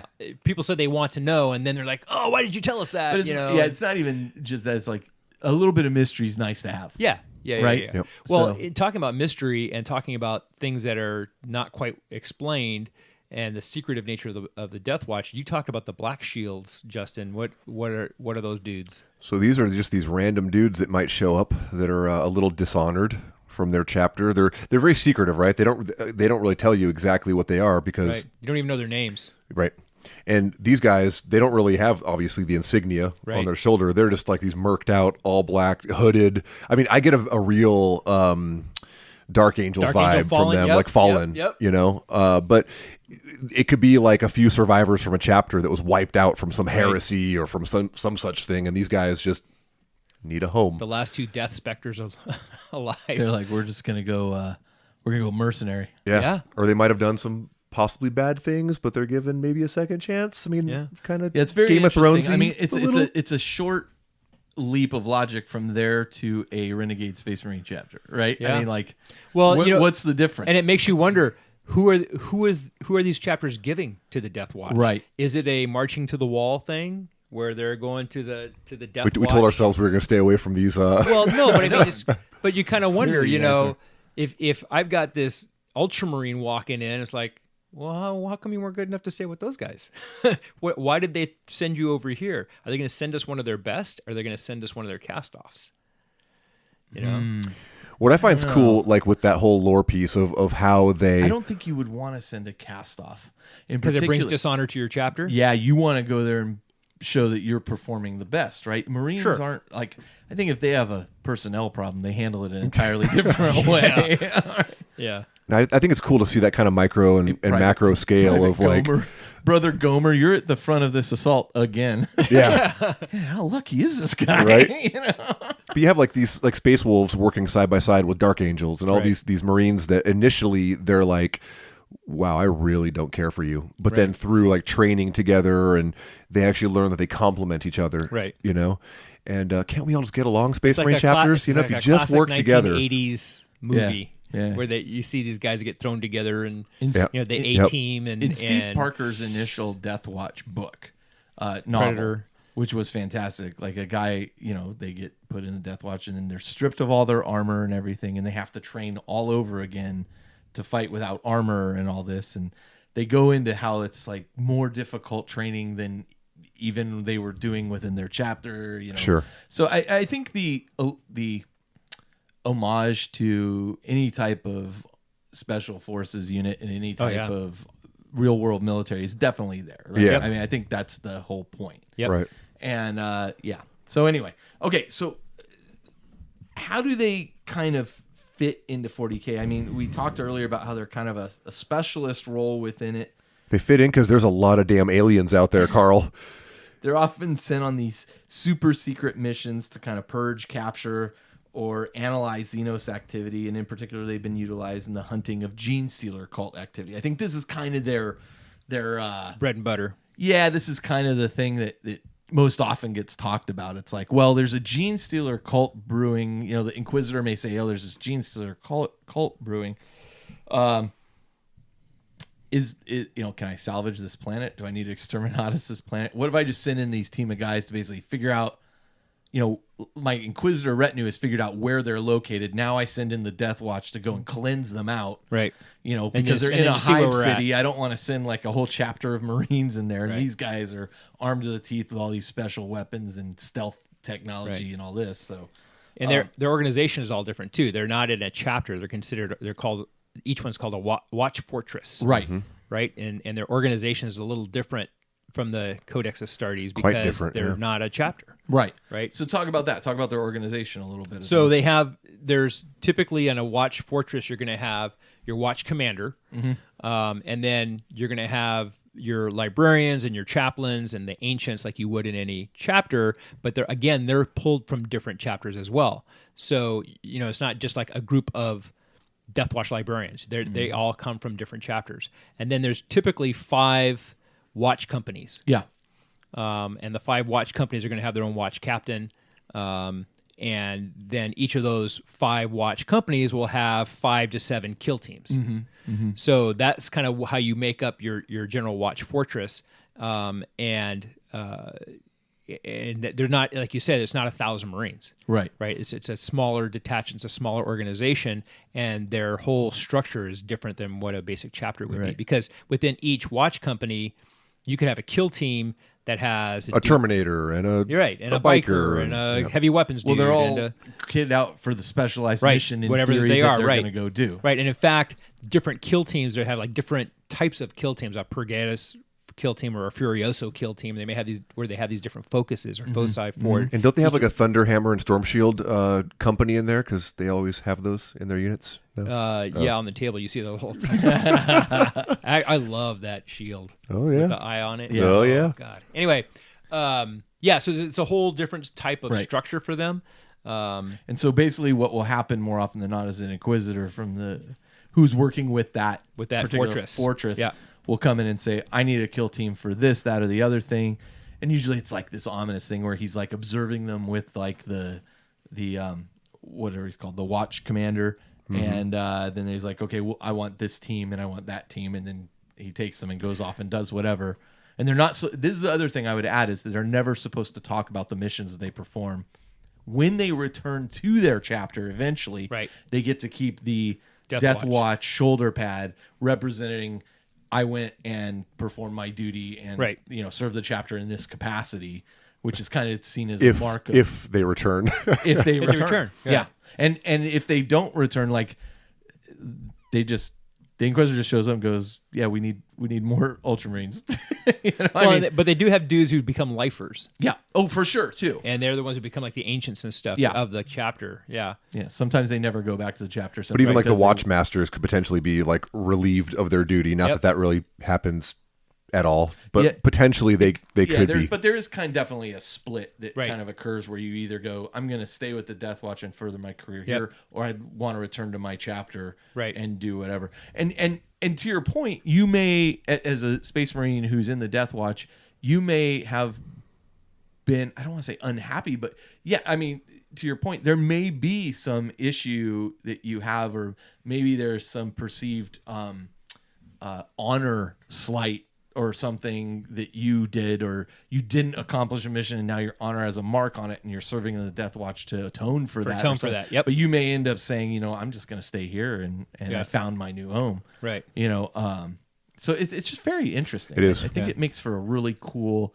story at a personal level. Yeah. But at a broader level, even with the RPG, I always had a hard time understanding. Like, I understood the organization, but I was like, but every story I read about the Deathwatch, they're not deployed in force. They're deployed as a kill team or deployed for specific missions. Right. And even though there may be another team performing that mission, that other team is usually off screen doing their part of it while you're doing this part of it. It's very... You don't fight as a force. Right. Yeah. It involves lots of espionage and stealth and that kind of thing. So we talked a little bit about the organizational structure of it. Man, wow, we jumped ahead there in our show notes now that I look at those. Yeah, we tore through quite a bit of stuff there. We tore through that really fast. Let's talk about how they've evolved over the years. And Don, your notes here are kind of how they evolved in terms of like the rules and whatnot. But do you think they've changed much thematically, like lore-wise, from the point where they first were introduced to where we have them now? I mean, certainly they've been expanded. Flushed out, I They've think. been fleshed out a lot more, yeah. Yeah. I mean, back in the chapter Approved, they were talked about as this elite, basically like an all-star force. Yeah. But you didn't really get a sense of watch fortresses and watch commanders and all. I mean, obviously they had to do that to put out their own codexes. Yeah. So that was to be expected. But I think that, and I'm totally shooting in the dark here, but I think that the popularity of the RPG and the ability for people to play different chapter Marines in the same force at the same table, I think people really thought that was cool. Yeah, I agree with you. And I really think that it's probably cyclical, right? Like one helped the other. Right. And I think that maybe even people at GW played the RPG and was like, Sure. this is totally cool. This should be an army, right? Well, I think And like Alan and John and those guys have written for it right, too. right. So And they had really wide group of people who aren't even associated with GW in general were writing for it as well, Absolutely. and bringing in different like Ross Watson and Craig Gallant and other people who wrote for it and really help flush out some of this stuff. I think, I think it gave it a lot of appeal for people to want to see it on the table. Yeah. And I think one thing we did not address too is these watch fortresses are usually at pretty remote locations. Right. Mm-hmm. They're usually located and hidden somewhere. Yep. Right. But also they're usually not in areas that you would also say are completely safe. They're always in some kind of dangerous. Oh yeah, they need to be able to on react. the fringe, On the fringe, kind of. quickly, right, yeah. exactly, Yeah. yeah. But I agree with you. I think, like you, Justin, and Adon just said, I think it started off like many things in 40K as a mention somewhere, Yep. concept, and then it gets expanded upon and becomes a full-fledged Harlequins. kind of thing. Yeah, yeah. Okay. Don, the other thing I wanted you to talk to a little bit were the difference between the various tactics. Like you kind of talked briefly about like Führer tactics and Venator tactics, and Right. Malleus tactics, that kind of thing. So what is Which will tie in later with the gameplay as well. right? But talk a little bit about Führer tactics, like what that means. So they actually have it laid out pretty nicely in the book, in the codex itself.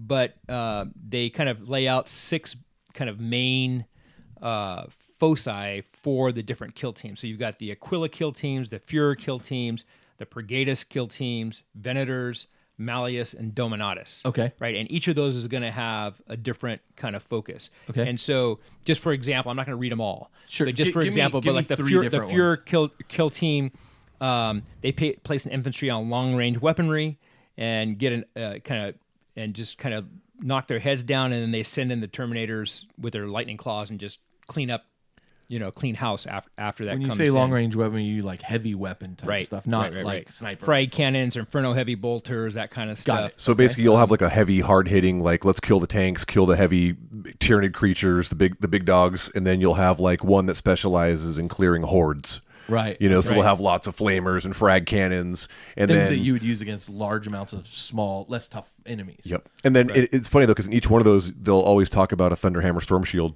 But when they talk about fighting against The Drukhari, game was called Warhammer. 40K. Yeah. What was I thinking? But like when they fight, they would use the example of fighting against Drukhari, who have kind of elite and real fast deploying things. Well, that's when they bring out dudes who They make have them like poison resistant? shotguns and Inferno pistols and kind of point blank kind of shooting kind of stuff, because they got to get right up on them because they move so fast you can't really do it at range. I could totally see how that would work And then- against disintegrators. Bring those shotguns to my then- nine Dissy fight. And then they roll in the guys with power swords to kind of prove their mastery against these Drukhari blade masters. right. And it gets to be an ego thing at that point, I guess. Sure. But that's kind of what they describe for going against Drukhari. They kind of talk about the different threats that they face and the way they bring these different forces to bear. Okay.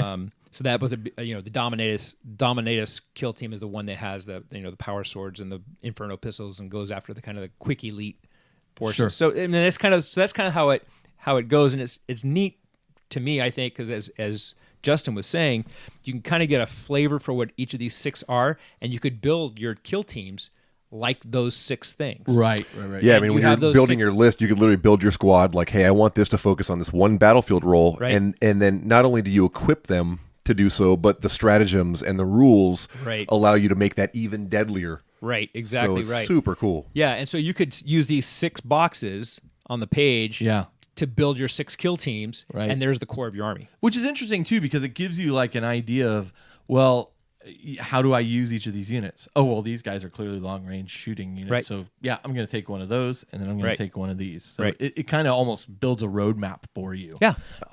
Go ahead. I was going to say, I think it's testament to like just how big the Xenos threat is, that these guys have to be that versatile. Sure. Yep. Because when you're reading through this book, which I found was very cool, like you're reading about all these alien races that you may have, I don't know, saw an old John Blanche drawing of or Right. something, Yeah. but you're getting a little more in depth on the Hrud and Right. all these random, because we all get stuck in that, like, okay, there's only orcs and Eldar and Tyranids. And Tau. There's a lot of Xenos out Yeah, there. yeah. So these guys are forced to not only just be like, oh, these all fight the same way. Clearly, an Eldar fights very differently from an orc, fights from a Necron, fights from a Hrud. Right. So From a Jakaro. Yeah. So just so much cool stuff in this book that really makes me go, ooh, Games Workshop, please release new alien races. Expansion. I'll tell you what, if they do and a lizard man race came out, Oh yeah. man, I'm gonna take another hit. Yeah. Right after your So Plastic cool. Sisters. Oh my god. You promised over and over again. May have a buyer for the Ultramarines, I'm just saying. Oh, there you go. So we'll see. I got a fish on the hook. He knows who he is. No, we've been talking back and forth about it.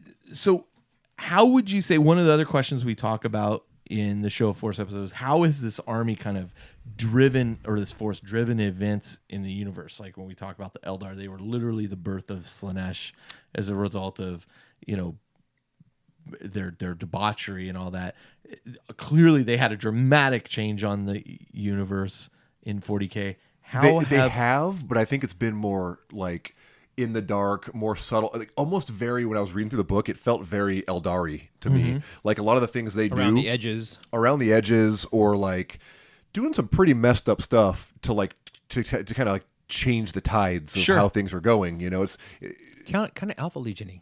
it is. I mean, Kind these of guys special are forces-y. Oh, Yeah, let's get special these two forces. guys to fight each Yep, other. exactly right. right. Let's achieve this objective, which will cause these two armies. Well, they to actually fight. talk. One of the battles they talk about this Ordo Xenos Inquisitor who is trying to get this Tyranid. No, that's my thing. We'll talk about that later. Oh, is that the one you picked? That's my thing. Oh, okay, never mind. That's a pretty famous one. Oh, is it? You talking Oh, about Cryptman?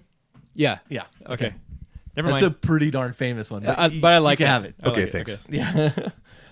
But it's cool, right? Because Marine armies, Imperial armies, are usually just kind of like a sledgehammer, right? Yes. For the most part. I mean, I'm sure Marines are doing these strategic missions, Yes. and going in and trying to cut the head off the snake, as you said earlier. They're not going to do a long, protracted war. The Sure. Imperial Guards for that. I right? mean, and then these guys really go on these death missions where it's like, Yeah. we're probably not going to come out of this, but we're going to cut the whole head off that Well- Tyranid invasion.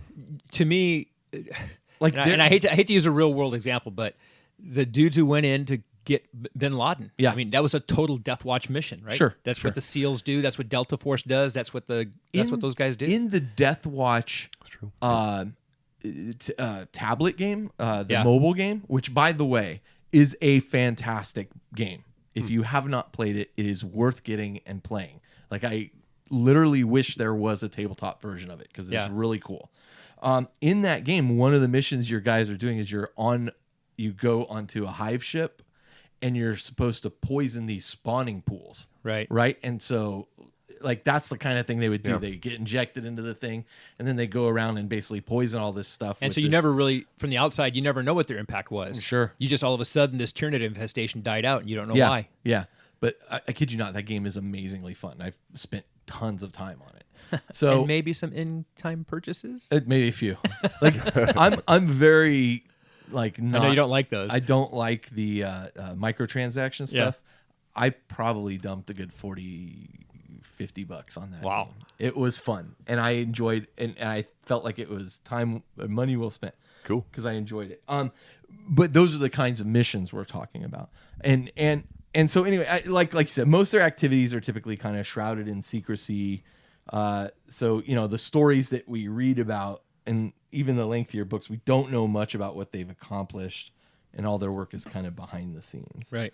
Now, normally what we would talk about is, what's your favorite flavor of this army? Like when we talk about Space Marines, we would talk about, well, what chapter do you like better? Like, Yeah. That's really difficult to do with this particular army. And so, I mean, we'll kind of go through and talk about it a little bit, but I think my point is that it's difficult to do because they consist of so many different kind of blended things. Right. And they're all working for very specific purposes. It's very difficult to say, I like this better than this. I agree with you, Adon, in the point that you're going to make here. In fact, I'll let you make that point, and then I'll just say, I agree with what You you're about guys to agree. say. So I'm more of a fan of them being in that kind of strategic hitter role. So for example, if I was going to run a Deathwatch army, or when I run my Deathwatch army, I'm not going to do a bunch of tanks. It's all going to be, transports or drop pods with these dudes coming out of the Corvus Black Stars with these guys, because that's kind of how they go. And so I actually I more think of them as a kill team that's in support of an Inquisitor, rather than a whole Deathwatch force by itself, because that to me is kind of what they're all about. Yeah. Right. So if I was going to put a force on the table, I would rather play them in like 1,000 points with an Inquisitor with his little retinue, and then a couple like a Deathwatch team and a Corvus, or maybe with a drop pod also. Yeah. And that's how they fight. Yeah. Because that, to me, that's kind of the quintessential Deathwatch deployment. Gotcha. Which just reminds me, where I think Deathwatch are just amazing? Zone Mortalis games. Yeah. Right? Like, Oh, that's yeah, big where I big feel time. like, Yeah. they belong in a Zone Mortalis type of It mission. totally fits with their vibe. Yeah. Justin, how about you? Pretty much agree with Adon. Yeah, I think that's what makes the army, right? Is that they're so characterful, they're so flavorful, and they're just so different from other chapters. And I would totally do the same thing. I wouldn't really personally want to do a whole army of them. I would want to do like a small elite force. And me being the hobbyist kind of guy I am, I would love to just lavish that attention and detail on each model. And these are the guys that you would name each model. Yep. Yeah. Right? I would agree with you there. Yep. Yeah, my for buddy, sure. one of my buddies, Pete, he had probably still has a handful of Deathwatch, and he just went to town on every single model, and they were all so characterful. And you don't get bored, right? Because you're like, I just got done with my cool Space Wolf guy. Yeah. Now I can go on to my. Now I can do my Frag Cannon Imperial Fist guy. Right. And Yeah. it's got so much character. It's oozing with character. Yeah, and you can, your Space Wolf guy, you can make him with a big nasty axe, right? And you can make him so he's got Space Wolfy kind of stuff. And your Imperial Fist, like you say, he has that frag cannon. Yep. And yeah. And that kit is phenomenal, as we'll get into, and Mark 8 power armor, which is Yeah. just sweet looking, and there's just so many cool bits you can play around with and get that really characterful individual strike force. That's the old, because I have some of the my original Deathwatch models I have was from the old chapter approved kill team. Yeah. It was called a Deathwatch kill team. Yeah. Yeah. And you played it as a kill team by Right. itself. Like, it was like 200 points or 250 points. And each dude had a name. Yeah. And each guy had his own special thing. Yeah. Well, and it should be said, and this is something we also neglected to mention, was in the game Inquisitor, you had Artemis. Who That's was where a he kind of Deathwatch. That's where he started, That's where right? he started, right? Yeah. And Super cool model. Yeah. It's Captain super Artemis. Cool. Yeah. Super cool model. Heavy. That Pewter. 54 You could millimeter. Yeah, kill 54, somebody with him. yeah. Yeah. 54, right? Yeah. It was 54, yeah. Okay. So notable battles of the 41st millennium or nearby millenniums that they took place in. I chose this story Headhunted, which was the first introduction I had to Steve Parker's writing, who unfortunately is not writing for Black Library anymore, and we'll never see Deathwatch 2, which is unfortunate because that book ends on like an amazing cliffhanger too. Oh, wow. But Headhunted was Well, maybe this- Aaron should take that on and finish it. I think he kind of wants to write his own thing. But Headhunted was such an interesting story, and it really articulates kind of this is what they're all about. The Deathwatch team is sent into an orc cruiser to basically find this orc psyker or weird boy who's Right. like abnormally powerful and has like an abnormally huge head apparently. And their job is to literally go in, kill this orc psyker, decapitate him, put his head in a box, and then bring it back to this Inquisitor. So when I was reading about this, I just started dying laughing. There's this really bad B movie from, I think it's the late 70s, called Bring Me the Head of Alfredo Garcia. yep. Sam Peckinpah movie. Holy cow. Yeah. With this guy, he like goes crazy. He's got this head in a bag. Yeah. And he basically starts talking to this head and through the course of the movie. And anyway, yeah. So that's what it made me remind So me of. anyway, the point was they're supposed to bring this head back to the Inquisitor, and the Inquisitor's going to, study. They're trying to figure out why this mutation has occurred with these orcs or whatnot. Right. So it was a fascinating story, and of course it deals with, you got the Space Wolf guy, and you got the Blood Angels guy, Yeah. and you got and then they're running into problems, and the escape from the orc cruisers, a running battle where some guys are getting whacked and all that, and I ended up using this as a a scenario for Deathwatch that I ran because it's just RPG. so clean. Yeah. it's just so clean and it Yeah. runs exactly like you'd expect. So Yeah. And did they find out it was just a case of bad shrooms for the orc? no, Okay. that is not It what was a they found out. bad squig. He had elephantitis of the head. Yeah. So mine kind of ties into that one a little bit, and of course it's like apparently a big story that I just read and that was cool. I think we actually, I think I might have spoken about this one a while back, I but think we talked about it with the Tyranid. Yeah. overview. I think you're right. But basically, He's double dipping. That's all right. It's a great story. Yeah, it is. I mean, there was a bunch of really cool, because I'm always the Eldari guy. There was a bunch of cool Eldari ones in there, but this one just sticks out to me so much because, again, it's kind of like playing with the fates, Yep. you know. And Yep. so basically, it's the Cryptman Gambit, and this Inquisitor basically knows this big tendril of Tyranid hive fleet is coming to a certain sector, and basically like kills off a couple planets to slow the advance. Right. And obviously gets in a little bit of trouble for doing so, gets dragged off in chains. But he basically has a kill team capture a bunch of gene stealers, puts them in stasis, and like shoots them towards an area where all these, was it orcs? Orcs. Yeah, orcs Yep. are coming, and draws the Tyranids to the orcs. Right. You know, so it's using the Xenos to fight the Xenos. Right. And how cool is that? Like, that's so 40K. Yeah. I think the ramifications of that have yet to be determined, right? Because the whole point is whichever one of those armies wins is going to come out even stronger because Right. they're going to adapt the other, and that's Right. why it's called the gambit, Right. Because he's gambling that okay, we're just buying time until we figure out what to do Right. with Because the the bigger Tyranids are situation. going to be able to assimilate the orcs and start. or the orcs just adapting become their- a bigger Yeah. wah because they've Yeah. just now successfully wiped out a bunch of Tyranids. So- Right. But it's pretty epic stuff. Oh, it's brilliant. Yeah. And the fact that it basically he dishonored himself when they figured him out and go carting him off in chains to be put on trial. Yeah. I think he did what he had to do. Yeah. That's what the Inquisitor's empowered to do that. Yeah. Right? Yeah, I guess so. But, you know, Yeah. Super grim the dark. politics of the Inquisition. Yeah, I picked. I mean, there's so many good stories, but There was a bunch, yeah. And I fall back to the original one from the Beast Arises series, just because it is the genesis. It's the beginning of the whole thing. You get the first. It's the classic story of putting these guys together who traditionally don't like each other, and Yeah, the you're feeling out process, and the coming together. And it reminds me of the movie Predator, right? Yeah. Where Arnold brings together these guys who really don't like each other, and then they all kind of bond. Have to as work through together, They have to work together towards a common enemy, and it's the same idea, right? And it's I thought it was done well, and you can kind of it felt very 80s action movie to me. Did you read that whole series? No, I Yeah. kind of picked and choose. I petered out after. I Like, picked book the 6. one I that was had like, that said Deathwatch. That's the only one I've very much considered going back and reading because I'm kind of interested in that, and I have not read. because I'm not a big orc guy, and I really like Deathwatch, Yeah. and I'm not. So So now when you're using your Deathwatch, you got to be like, I ain't got time to bleed. that's right. That's right. All right, so let's talk a little bit about the model line for this group too, because with Deathwatch Overkill, which was a box set, we saw kind of where they were heading with some of the particular models, and then they released packs that you can, upgrade your guys with, and et cetera, that are all plastic, really nicely done. Corpus. I mean, it's obviously not a huge range. All right, it's not a Adon- huge range of models, but Adon, you go first. No, what? No, I'm happy to go last. That's Nope, fine. you're first. What did you just say? Corvus Blackstar. Yeah.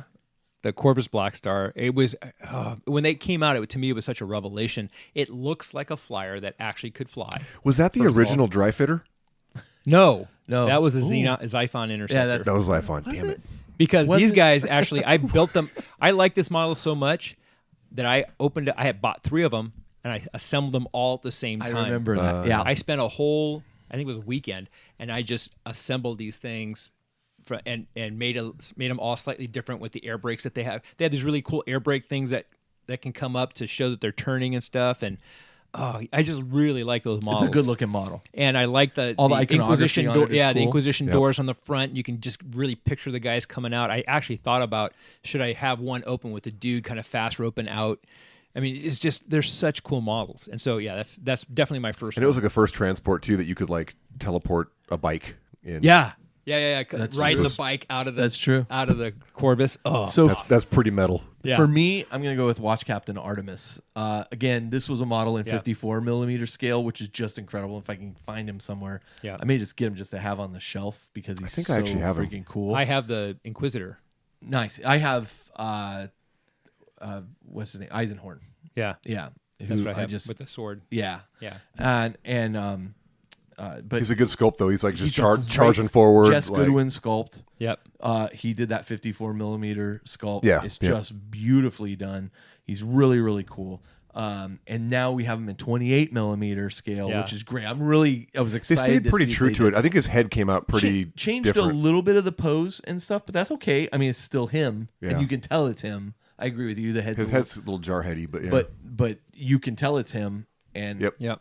and it looks great. It It is looks great. super cool. Super love that one. Justin, you. I had to go, which I was kind of back and forth on, but I was looking at this model in the book. The Watchmaster, though. Really? I dig him, yeah.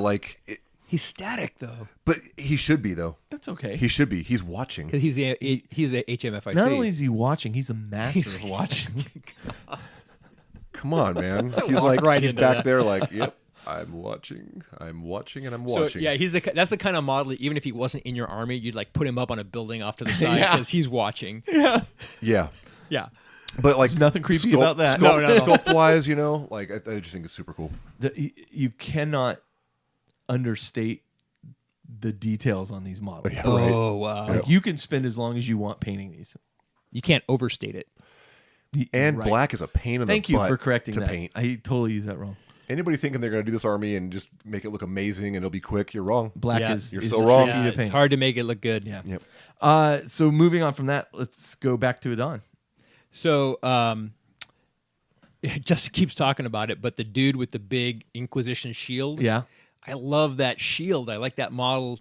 Not only is it really good on the tabletop, but that shield is just so cool. When that model came out, I was like, oh, I want a whole army of just that dude. I'm a sucker for that really heavy duty big ass shield. Okay. Mine was actually a Deathwatch Dreadnought. There's something. really? There's something about, like, I don't know. There's something about dreadnoughts that I find very interesting, or like units like that. So, for example, I would love to have a Legion of the Damned Dreadnought. Like, yeah. I wish that were an option. Like, I think it would just make a cool, because it's still a character to a degree, Yeah. right? There's still a guy in there. And so a Dreadnought that's for the Deathwatch, you're like, well, what's this thing's story? Like, what happened to him that he's a Dreadnought? That's a true and he lifer still right works- there. Right. Right. Like, I mean, there's got to be some cool backstory. I think where this started to appeal to me particular was when the Space Wolf Codex came out and you had, what's his name? Bjorn. You have a character Dreadnought. I think he was a HQ even Yeah. at that time. And I was like, whoa, like I'd never thought about that. That's kind of cool. Well, I remember the first time I read a story, and the Dreadnought could communicate. Yeah. Because I always thought of it as this just Beast, yeah. this robot. Yeah. And I was like, oh crap, they're actually, and he's like, Yeah, they're pretty he's- cognizant still, Yeah, and he's for the most very, part. very well revered because he's so Yeah. ancient. Oh, sure. And that really blew my mind at the time that I first read that. And so I agree. I think it's Do they I have just any think it's cool. models for like on the conversion set for the Deathwatch? Is there any? I don't believe so. I'd have to go back. One-arm silver and Yeah, I mean, Well, no, yeah, you some get the orc skulls on 'em. iconography. You Yeah. get some of the Forge World Inquisition Inquisition iconography. stuff. Yeah, sure. Yeah. Okay. But I mean, I just think I love things idea. that made me go, well, what's that all about? And that's the kind of model that would You make know, me go, well, what's his I deal? wonder if you were to use the Grey Knight Mark IV body from Forge World, Yeah, you might be able to work on that. because it's So, all yeah. eyes on Inquisition, there. Inquisition Oh, stuff. okay. stuff. Yeah. Yeah. You could. I wonder. But I think there's enough plastic, like Inquisition things, you could Oh, yeah. definitely like make this guy up and They have this cool shield. Yeah. Just strap that on its back. Yeah.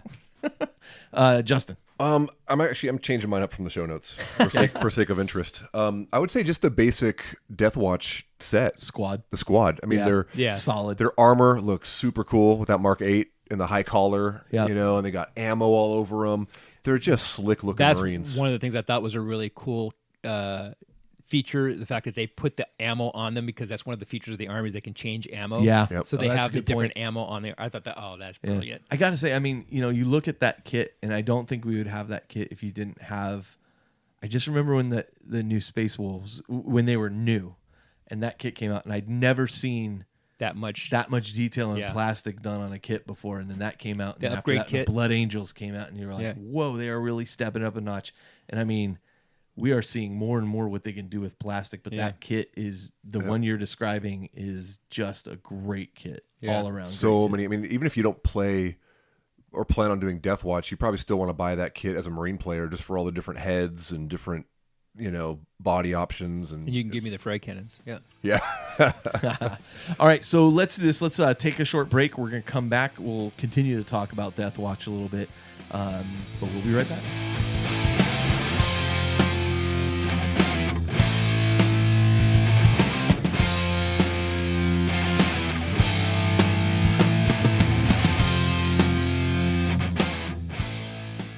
All right, and we're back. We're continuing to talk Deathwatch. Now's the phase where we go through kind of the units of the codex that we really each like, either because you want to have it on the table when you're playing this army, or maybe because you feel like the army's definitely going to benefit from it. There's not. Here's the interesting thing about this codex. There's not a lot of units that are specific Deathwatch that are different than some Space Marine units is kind of my takeaway from this. I mean, like there's a lot of overlap there. Mm-hmm. I would say you just summarized all Space Marines. Did I? All Space Marines are rhinos, land raiders, dreadnoughts. Right. I mean, this is kind of my point. Yeah. Right. I mean, there is a lot of overlap Yep. there.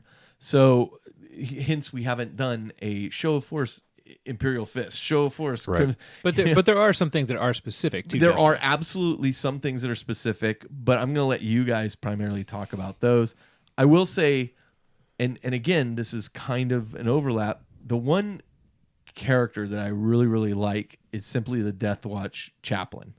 And the reason I say that is because when I think about a chaplain in a Space Marine army, I have to imagine a lot of the sermon that they're giving, whatever they're litanies, saying to get people riled up to go fight. A lot of them feel like they're going to be very chapter specific, but a chaplain of the Deathwatch is going to have to be able to supersede that, and from a lore standpoint, be able to rile people up specifically about the Deathwatch, but not just that, but the Emperor. I mean, like he's got to be able to mission, right? He has to be able to talk at a level that everybody in that team is going to get riled up That by. even the Space Wolves will be able to understand. Right, exactly. You know what? You took the words right out of my mouth. So his oratory skills have got to be probably friggin' phenomenal. Plus, chaplains are just super badass. And so when I think about how hardcore a chaplain is, and then here's a chaplain that we're like, yeah, we're going to loan you to the Deathwatch, and then he has to go through like super hardcore training.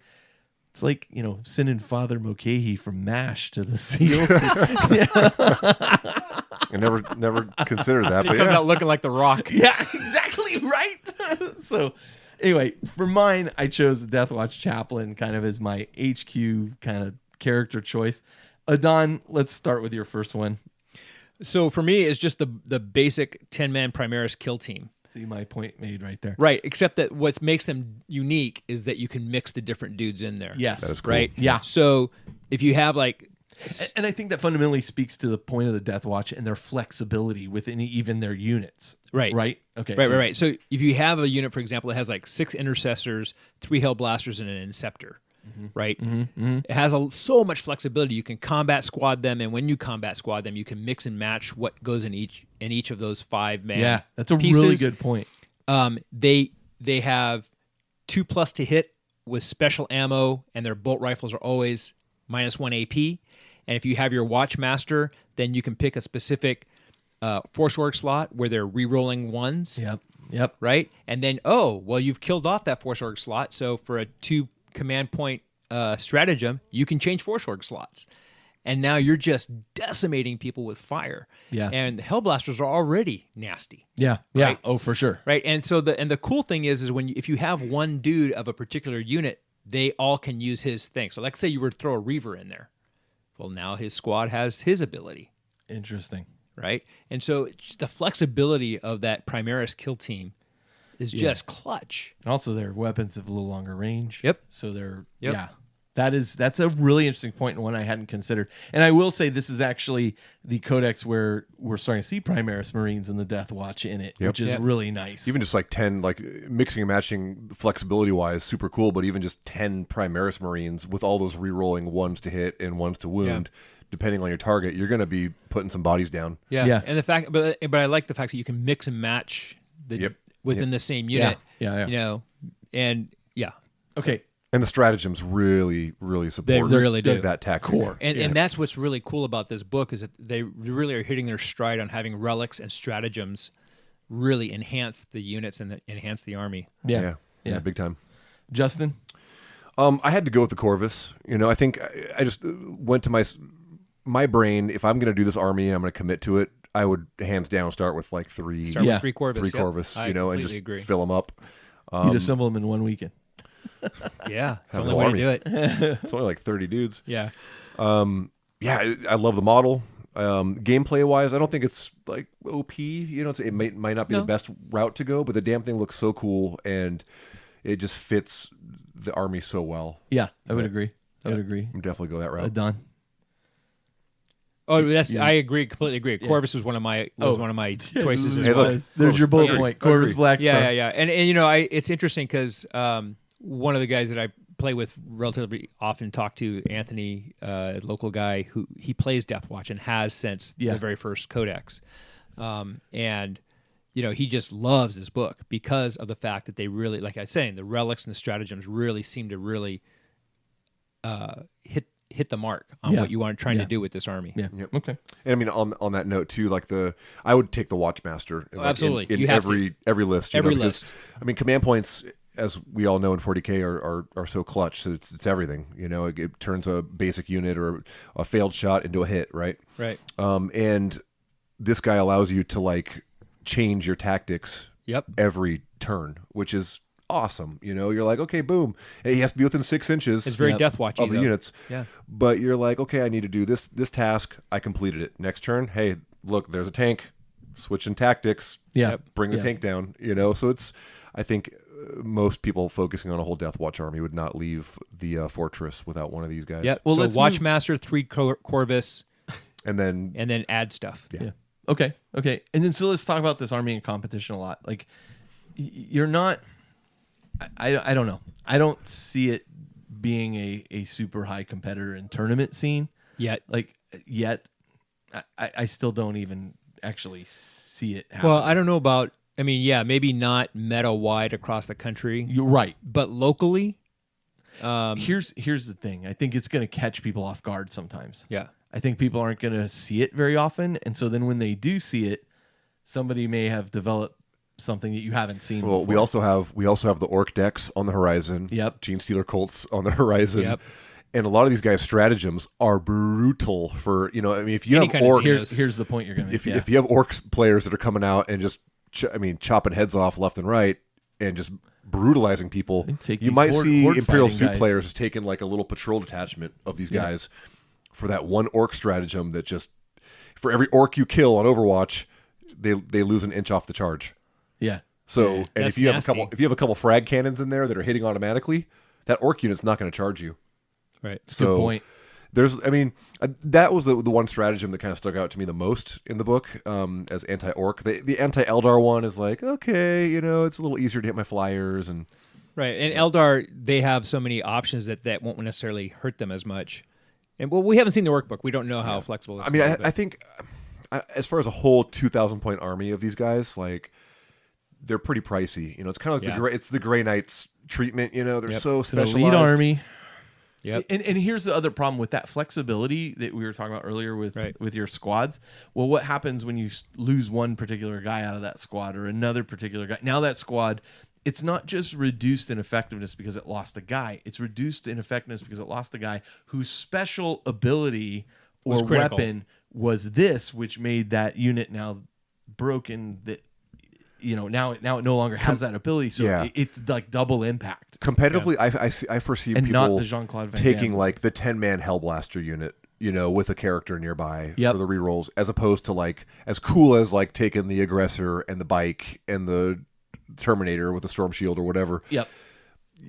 usually competitively you want to go for the more reliable, just Staple unit. Keep it simple, stupid, and go for the most effective. Yeah.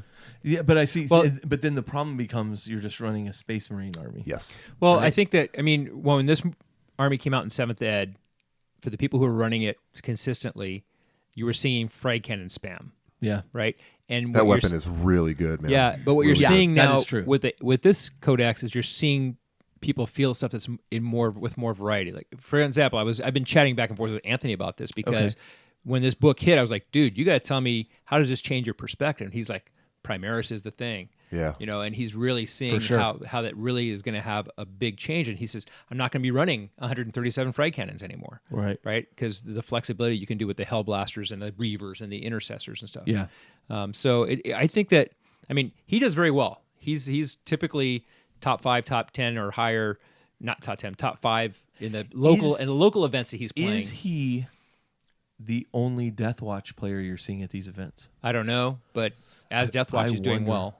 I wonder. I mean, like, again, I think it's that caught off guard thing, right? Like, every now and then, even in previous editions, it's like you wouldn't see Dark Eldar on the table. As much, right? You never see Dark Eldar because they hadn't had an update in 200 years, and you know and then all of a sudden somebody'd break out this Dark Eldar army, and You you're get like, to the top table. you're yeah. like, I'm sorry, what what does does that that do? do? Yep. And they're like, oh well, just ignore. Don't worry about it. It's just Yeah. It's just 9 of them. Don't right, worry about it. Right. I roll a Worry about 2+ and you're dead. And so, I mean, I'm wondering if it being so elite is elite within the community too. Like, not as many people are. Yeah, particularly that playing might it. be true. I don't know. Yeah.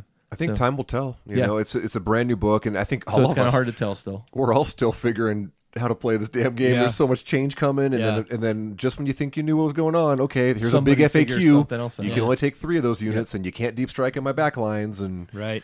it's just such a glorious time to be in this hobby, man. Yep. 'Cause it's so it's The funny thing about that comment you just made right there is we have said that for years on this show. never more so than right now. Like, and we've said that too.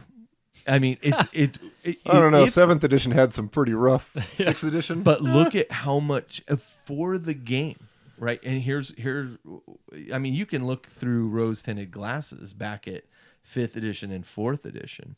But the reality was, with each edition of this game, we are seeing really good things happen in the game. As much as I would never go back and play 7th edition at this point, like, there were some great games I played of 7th edition. of course. And there were the course. introductions of things we never saw before. And I mean, we wouldn't be here talking about this if there wasn't, right? GW was ramping up production like we'd never seen before. They'd improved, so many things. It's just very interesting. I've noticed, because I've said exactly what you just said.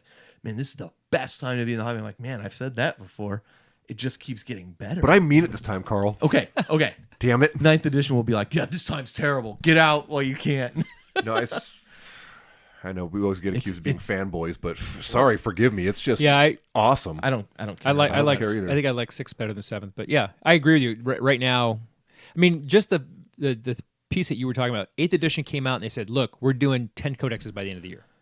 I And the fact that we're going to have all the codexes out before, it's like, what the hell? Never thought until Justin said tonight, is the first time we've ever seen a codex release for an entire. Yeah, I've Entire edition, all in the same codex. every codex, Yeah. same edition. I've never even put that. I two mean, and two together. are some codex books going to be more powerful than Of others? course. Sure.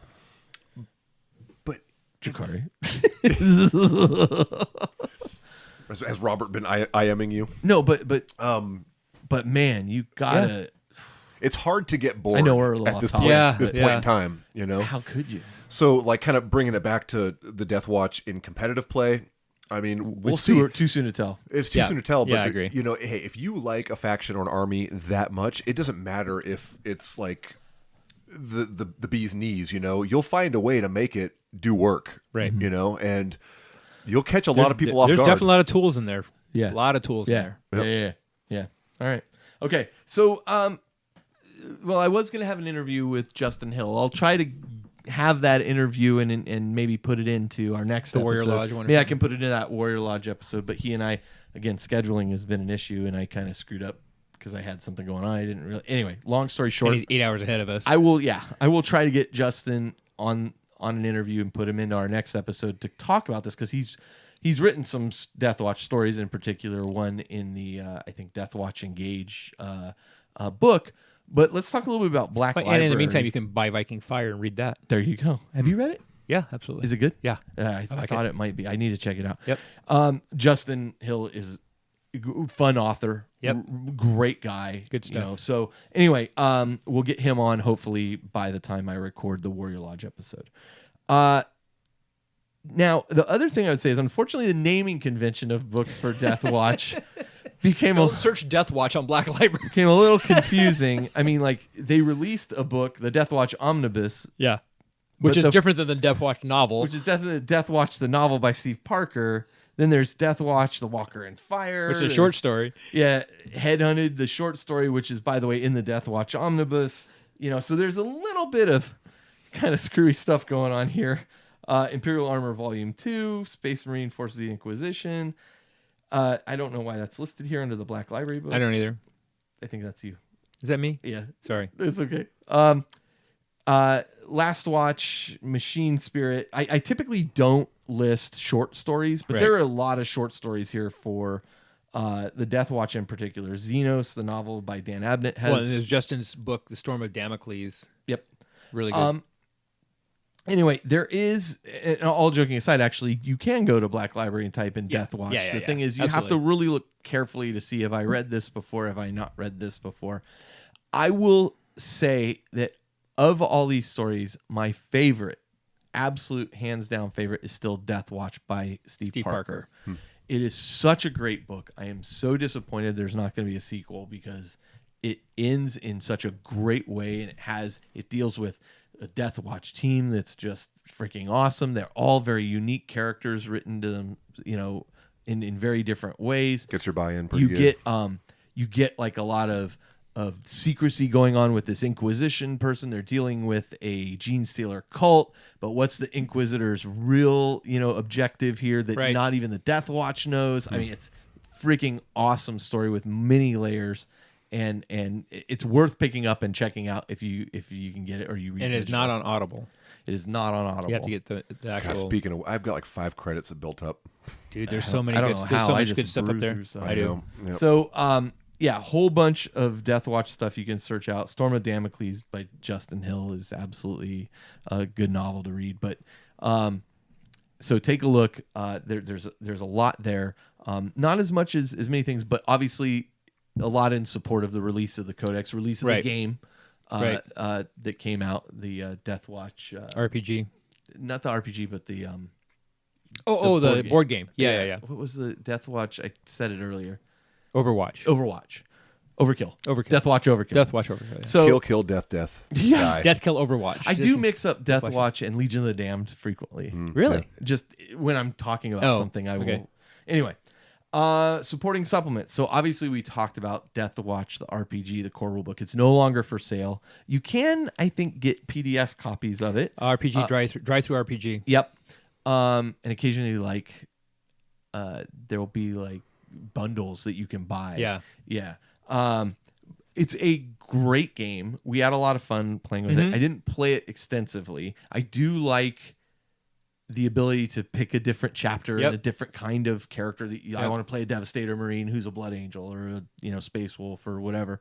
And how all those things work together and how the team gels. Like there's Yep. like a team ability. It We really did a whole episode on it. It really fits well with an RPG. Yeah. The concept of Deathwatch Yeah.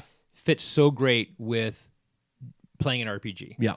Yeah. Right? Because if you were playing all the same chapter, Yeah. it just wouldn't work as well. It just doesn't have the uniqueness. Yeah, of I mean each that's what's character. cool about the what's the RPG where you're playing Deathwatch. I mean Inquisitor, acolytes, Dark and stuff. Heresy. Dark Heresy. That's what's cool about Dark Heresy. Everybody can pick a different Yeah, type of yeah. acolyte. Same thing with Deathwatch.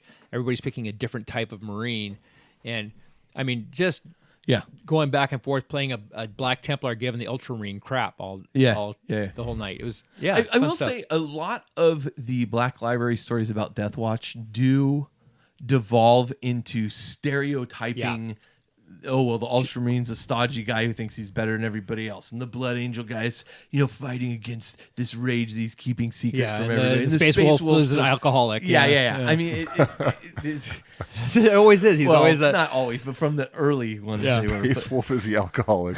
he's always like the one that's like gonna just fly off the handle Yeah. at somebody for no reason. anger management problems. Yeah, and so I think there's a tendency to get a little too stereotyped with each one, and certainly when we played, we were very stereotyped. Oh, of course, because that was the thing that you key in on and have fun with. But it's much was a like blast, though. It's much like John French's the new Inquisition series that he's writing, the Harusian Wars series. Harusian Wars, yeah. Like I spent some time talking to him about it, and I was like, so, Dan Abnett kind of wrote the initial Inquisition thing. Like, how much energy and time did you spend making sure like your Inquisitors team isn't just Eisenhorn's team rehashed? And he's like, it's harder than you think to just come up with unique characters within that team. He spent a lot of time thinking about it. He didn't want that to be a mirror of that. Well, do you remember, like in the couple of the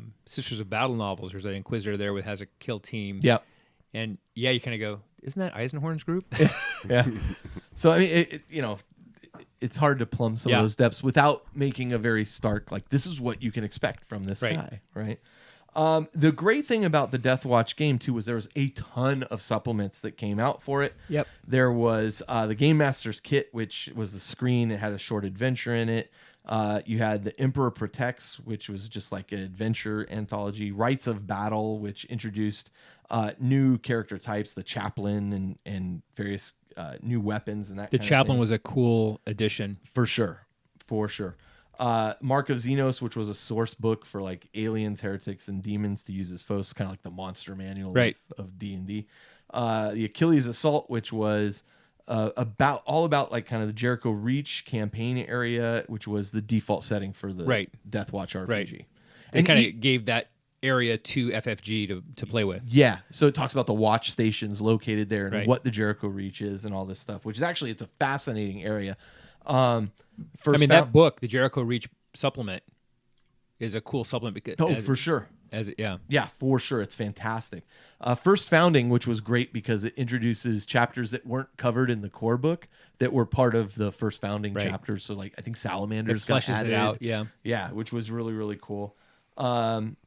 Anyway, Honor the Chapter, Rising Tempest, more adventures, there's just a ton of stuff here, and not only that, it's a ton of lore for 40K.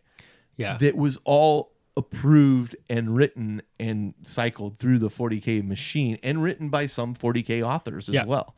So I think the Ark of Lost Souls one was really cool because it's the setting is a Space Hulk. Yeah. So it was very Zone Mortality. Yeah. That's awesome. And actually the crazy thing about that one is like it gives you like a really interesting view of what a Space Hulk actually is. I mean, it's not all tight corridors.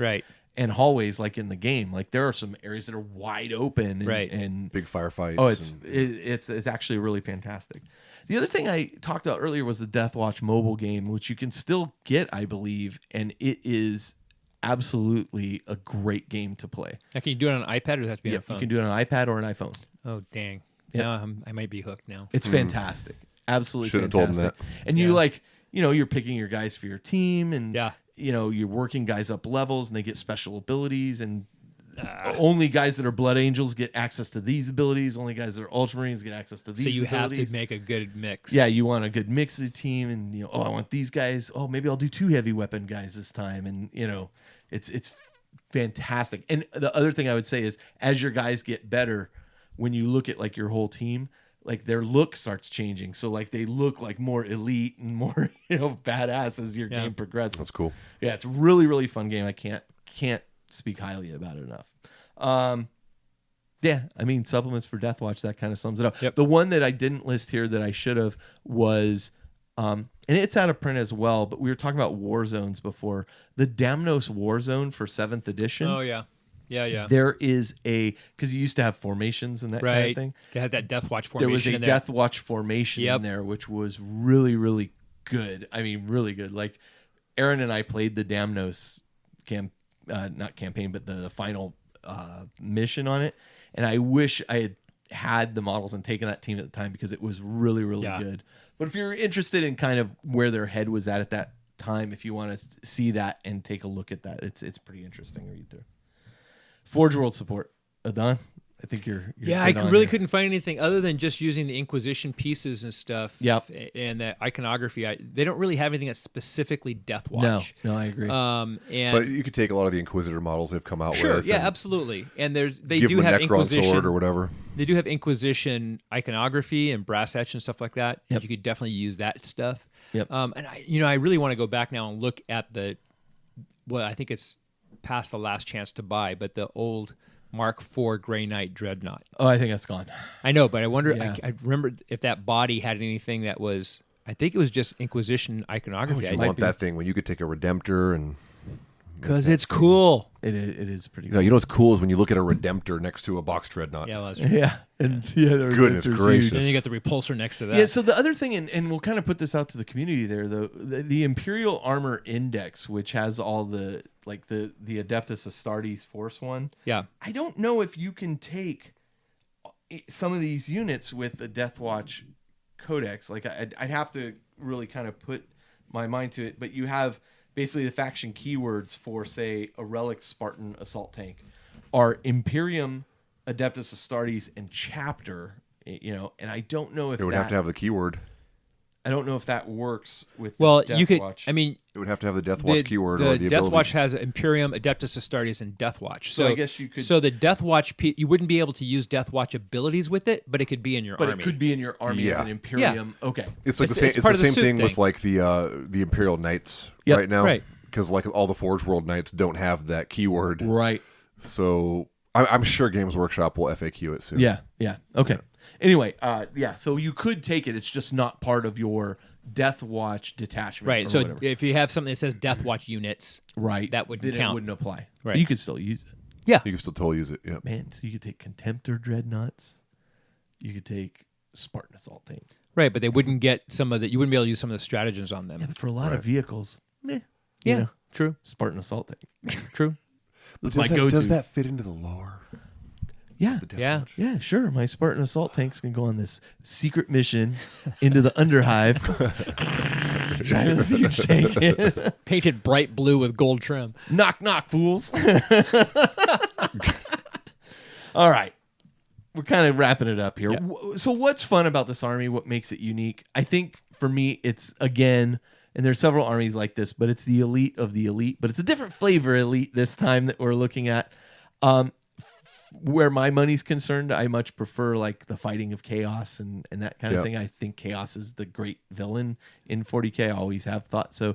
But I do absolutely dig what the Deathwatch does. So like from a theme standpoint, I super love them. If I were, for me, I don't think I'd build out an army of them, but I would love Maybe a to, squad or I would two. love to have a couple squads to use in like his own Mortalis type games. Yeah. Yeah. Because you can like just the story behind it and all this kind of thing is just incredible. And to be honest, like we should go back and play that RPG because then we could all have models. Yeah. It's not like we're short of Gene Stealer models. That's right. you Yeah. know? So, Yeah, true. yeah, I mean, for me, I think, as you guys said, time will tell from the competitive standpoint. I do appreciate the flexibility around it, but I do think, Justin, you had one of your notes that you didn't touch was, at the end, they're just Marines, though. And once you start losing Marines, and if they're highly specialized Marines, it's going to hurt you even more. If I have a team of special forces and I lose my special forces medic, oh, but we have to do surgery on this guy. Well, Good luck. I got a Swiss Army knife, Yeah. So it's fascinating to me, but I don't know that I would go full whole hog in this army for me, as much as I like the theme to it. Yeah. Adon? Well, for me, it really kind of resonated with me. Most SWAT teams, for example, in police departments are part-time SWAT teams where you're picking guys from different units, and they come together and train just like special forces in the military. And for me as a SWAT guy, that really resonated to me. Is I've got this guy from the detective unit, I got this guy from the bike unit, I got this guy who's a bomb tech, and and you make this specialized unit to go out and take these special missions, and I was always a kind of an Inquisition guy anyway, so I had an old force that had a Deathwatch unit and a Grey Knight unit and a Sisters unit when the Sisters were the Order Militant for the Order Hereticus. Yeah. Right. So that was kind of the traditional. Oh man, you could have each of the arms of the Inquisition, and so I like that aspect of it a lot. I like the super strike team snooping and pooping and go and get the bad guy kind of thing, and so I like it a lot. I said before about when I first saw them. The first thing that stuck in my head was, it's like the NFL All-Star game. Yeah. Because where they get to wear their same helmets, even though they're all wearing the same uniform. Yeah. It was like, that's what, that's cool. how it struck me at the time when I first saw them. Yeah. And that always just kind of stuck with me, that these are the all-star guys going out doing all-star stuff. So I really like the vibe. Again, I agree. It doesn't ring for me to have a full army of them. Right. I own a full army of them. Of course you do. But yeah, I see them as a kind of the special mission guys. Yep, got it. Justin? For me, in a word, I would say flexibility. There's very few armies in Warhammer 40,000 that have the ability to, like, on a whim, change the way the army functions and what I think almost none really have this. Yeah, I mean, I was trying to think about it. Yeah, Yeah. I mean, I guess to an extent now, stratagems and character placement, your army can function differently, but I don't think this one in particular, not on this scale. Yeah, this book really makes that come alive, and that's super cool. If you're in a pinch and you're like, I really need to kill that, well, you're gonna have tools that help you kill that. Yeah. So for me, that was the main thing. Reading through the book is just how flexible this army really is. that does make it unique. Yeah, that's a really good point. Yeah. Okay. All right, you guys got anything else to add before we kind of No, a cool Move on. book. I think they did a nice Before job we with get it. to the chopper. cover artwork is fantastic on it too. Yeah, that stuck out to me big time. Yeah, the artwork in this book was fantastic. The sword that looks like it's using alien technology with it just is really cool. Yeah, it looks like a Necron blade. Yeah. Well, I think that green gives you a Necron. That pretty much is a right? Necron blade. Yeah. So here's what we're gonna do. We're gonna take a break. I have an interview with Kat and Caleb of CK Studios, talking about their trip out to Warhammer World. We haven't heard from them in a while. Yeah. Doing the teaching in a church and all that. Wow, fascinating! Like I was honestly kind of jealous. Was there any hard candy being consumed while this interview was going on, or I have put a moratorium on no eating. And I keep blaming Caleb. Pop rocks and soda. I keep blaming Caleb, but I know it was Kat. So she loves her candy. yeah. So we got that interview for you. Then we'll come back and we'll close out the show. Sounds good. Hey, this is Big Nasty B from Life After the Cover Safe, and I'm at a mall talking to strangers about Table War. Table War develops some of the most innovative products for the miniature wargaming and hobby industry. And I develop pictures. That's great. They develop things like the Fat Mat. Who's Matt, and why is he so fat? Well, first off, Mat is not a person. The Fat Mat is a tabletop gaming surface, and with over 40 different designs, Table War's Fat Mat has become a community standard. I got a Surface Pro. It's like 10 inches. By the way, I'm meeting my friend Simban. Do you know what that is? No, but I do want to tell you about the Table War Tower case line. Oh man, towers are so huge. Well, it's not that kind of tower. It's the original modular, all-in-one display, storage, and transport system for all your tabletop miniatures. Wow, you're really smart. What's your relationship status? Well, it's complicated, but you know what isn't complicated? Chili dogs. This is true, but also the Macro Mat. Oh geez, not that guy again. The Macro Mat is a one-of-a-kind, innovative photography backdrop, perfect for collectibles, hobby miniatures, and small works of art. Its durability, portability, and functionality in one inexpensive product. I wasn't paying attention to what you just said, but do you validate parking? No, I do not. But if you want more information, head over to tablewar.com and check them out. Table War! All right, and we are here with Kat and Caleb from CK Studios. How are you guys doing? Doing great. How are you? I'm awesome as usual. So, Nice to be here again. yeah, I wanted to get you on and talk to you about a couple things. One, you have a new class and you have a schedule coming out and a couple other things we wanted to chat about. But also I wanted to ask you about your trip to England and how the class went there. I saw pictures and everything. It looked awesome. and how your trip to Warhammer World was, and did it meet your expectations? So let's start with Kat, since Caleb's already being too quiet. Oh, we had an absolutely fantastic time in the UK. We ended up teaching 2 classes, our 101 and our 102, back to back. And so we had just a great group of students. And how many students roughly? We had 24 in our 101. Yeah, we were in this great big church called Sanctuary Gaming. And so the atmosphere in there, it was an old building. So you can't replicate that kind of atmosphere. Did that mean amazing. That every air compressor was echoing around the building? It wasn't too bad, actually. We were surprised. But we could kind of hear the people coming into play in the background. But it was awesome. And then we did our 102 right after that. I think that we had like 11 of those students stayed for another 2 days.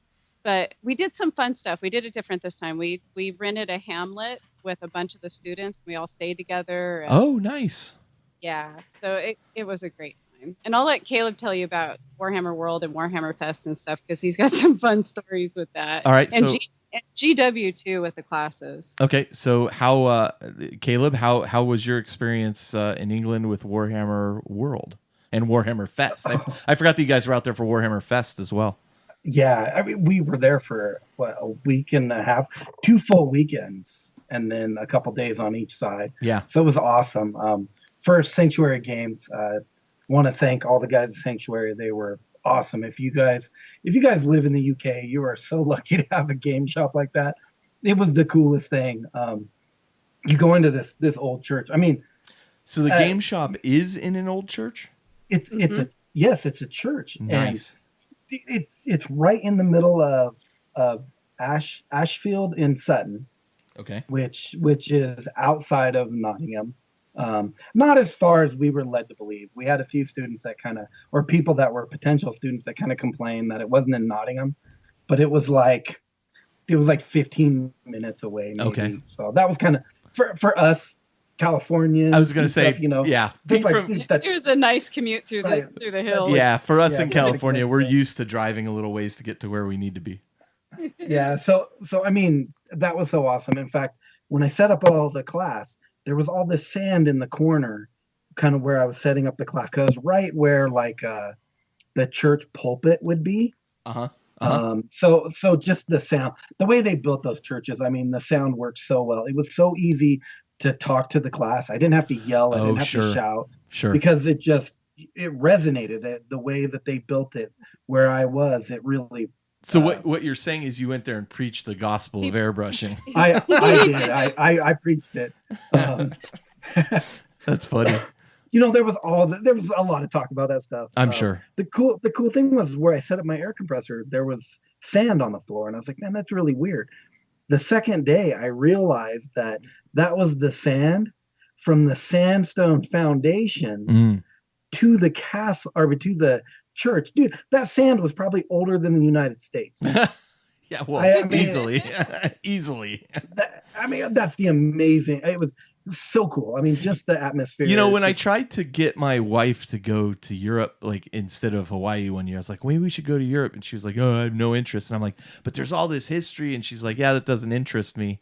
And then once we actually went, she was like, okay, I understand what you were saying now. Like it's much older than the US. Oh, that place we stayed, that hamlet that we stayed, I think the toilets in there were older than the U.S. They had the things on the wall that you had to pull a great big handle down to get them to flush. Yeah. It's like, dude, wow. Just Europe, or just England in general, was interesting. So we rented a car, which was awesome. That's brave. The good news is we only ran 2 people off the road. Oh, jeez. Yes. So that was good. Yeah, that was interesting. Driving in London was interesting. Yeah, that's brave. So the class went well. What was your impressions of Warhammer World itself? Well, I'd been to Warhammer World before. Oh, I didn't realize that. Okay. So yeah, when I went in February for Right. for the Heresy Weekender, Right. I went to Warhammer, but I had to go through the museum part, the Yeah. display part, Yeah. like really fast. I only had like 45 minutes. So, Kat, had you been before? No, I So- had okay. not. And it was so cool because we took a bunch of the students with us. We did kind of a field trip. Yeah. So we all got to go through the whole, oh my gosh, that was overwhelmingly amazing. Yeah. Yeah. The art there. Yeah. Oh, I try to, verbally describe it to people, and cannot. even pictures don't do it justice. It's something you have to really see in person. And I think for every person, it's different there. Like, Of course. I know that you talked about that great big giant display with the Ultramarines and the, what's his name? The Marnius Khorne demon Calgar prince. and yeah. Yeah, Cargill and all that stuff, which was very cool. I really dug that. My favorite thing there was seeing, back when I first started 40K, I remember reading the White Dwarfs, and Mike McVeigh did that diorama of the Emperor and, fighting Sanguinius Horus. did, and with Sanguinius dead, and to see that in person, I mean, that's for me. I mean, that that's was a piece of history right there. That thing is cool. And I agree with you. I mean, I think that's really cool. I think the piece I'm talking about, you can't beat the size and scope of that piece. It's just insane. Oh. But I mean, And every time we you spent so much time in there just looking at that from every angle. And just every time you turn around, you're like, oh, and here's something else cool. Like in a different room, here's something else cool. So the whole thing.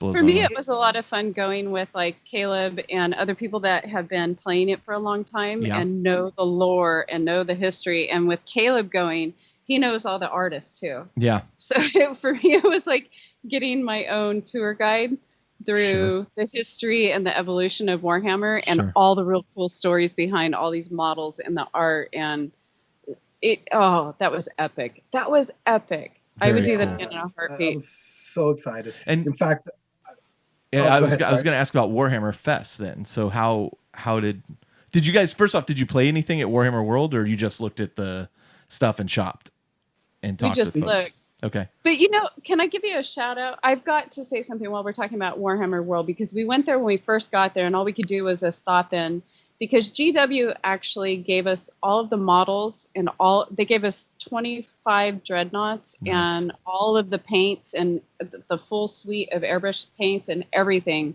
for us to teach those classes that weekend. It's a new Games Workshop still. Yep. Every time I turn around, they are really, promoting the hobby well, and they are. And we had a lot of support from them. That was absolutely fantastic. So I had a little preview of it, and then we ran off to Warhammer World and did the full day there. So anyway, sorry to interrupt. No. I want to give them a shout out, because that's just, we've never heard of them doing that for a studio before. Yeah.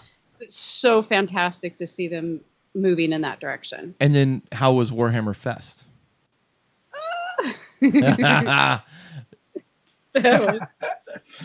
Caleb has a story for you. So we stay at a friend's house in London, and I brought one of my figures that I was going to enter into the paint competition. And again, we drove. So you're getting on the wrong side of the car. You're trying to pack all your stuff in there, et cetera, et cetera. Somehow I left my model sitting on the fence post outside of the house. Oh no. And we drove all the way up to Coventry. We drove all the way up to Coventry, and we jump out of the car, and we're at Warhammer Fest, and we're excited. And I get out and I go, "Where's my model?" Oh no. Realized it's sitting on a fence post outside of the house. A model you were going to enter? Yes. Yeah. In the rain. No. In the rain. And we're 2.5 hours away by now? Yeah. Oh, I'm so sorry. Man, I was freaking out. I'm not gonna lie. I was that was upsetting. We went in, we got set up and everything like that. We talked to. But by then your heart's already broken, right? Oh yeah. Oh yeah. So Kat and Vince pretty much talked me into, we need to go back to London. So we turned around and drove all the way back to London. Got there. The model is still sitting on the fence post. Of course it is. So we grabbed In the it. rain. We grabbed it and everything. So that was Saturday's Warhammer Fest story. We got to see Warhammer Fest for about 20 minutes, maybe. Maybe 20 Yeah, so we didn't get to do too much on Saturday. So Sunday we got there nice and early. Entered my model. Went around, talked to everybody. I mean, everybody was there. It was so cool to just see everything and everybody be part of the show. We got to stand right back with all of the GW guys for the whole Golden Demon presentation. Yeah. We got kind of, I would say we got a little bit of the VIP treatment. It was really nice. Well, very nice. We got to go talk to everybody from Forge World. The new Adeptus Titanicus. Yeah. Is that what it's called? Yep. Yeah, dude, the new models for that were being previewed. Oh my goodness. The new Titans are Amazing. phenomenal. Yeah. Oh yeah. They're about the size of maybe a little bit bigger than a Dreadnought. Yeah. Yeah. For like the Warlord Titan, but just phenomenal. So Carl, you'll probably be able to get a couple of your Warlords now. Yeah. Maybe I'll even Warhammer get a Fest painted weapon with them. Ouch.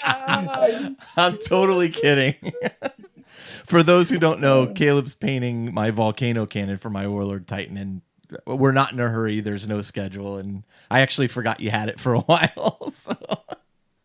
That's awesome. I'm looking at it right now. It's in the queue. Okay, so listen, we're on a little bit of a time limit, so I want to talk about you have a new class. Let's talk briefly about that, and then let's talk about your schedule and how it plays into LVO a little bit. Yeah, so we'll talk about the new class first. I'm super excited about this. I know that I shared that with you guys. We kind of came up with the concept at Adepticon. Yeah. We got to finally kind of share it officially with some of the students in London. Of course, we got to share with them because none of them are going to be able to fly over here to Right. it. But so we finally figured out what 103 is. We've been asked a ton. Hey, let's do 103. What's next? And we're bringing on another artist. His name is Sam Lentz. Kat, what is his Facebook or his painting page called? Do you remember? I have to look at it. Yeah, we'll get the information for you, Carl. Maybe you can post it up in the notes or something. Absolutely. But Sam Lentz, fantastic painter, Grandmaster winner, Golden Demon winner, Crystal Brush winner, et cetera, et cetera, et cetera. I mean, the guy is phenomenally talented. His freehand is amazing. So that is going to be the classes. We're working with the Night Titan, which is awesome. The new Night Titan Codex is coming out, or not Night Titans, the Imperial Knights. Yep. The new Codex is coming out. They came out with what, 3 or 4 new Knights. Mm-hmm. What we're going to do is we're going to go ahead and paint on Saturday. We paint the Knight pretty much the exact same style as how I did your big Reaver Titan. Oh, we're going to go through metallic metals, weathering metallic metals. We're going to go through creating volume, shape, light, everything into creating the armor. We'll do metallics. We'll do, if we get into it, a little non-metallic metals, et cetera, et cetera. That's going to be Saturday.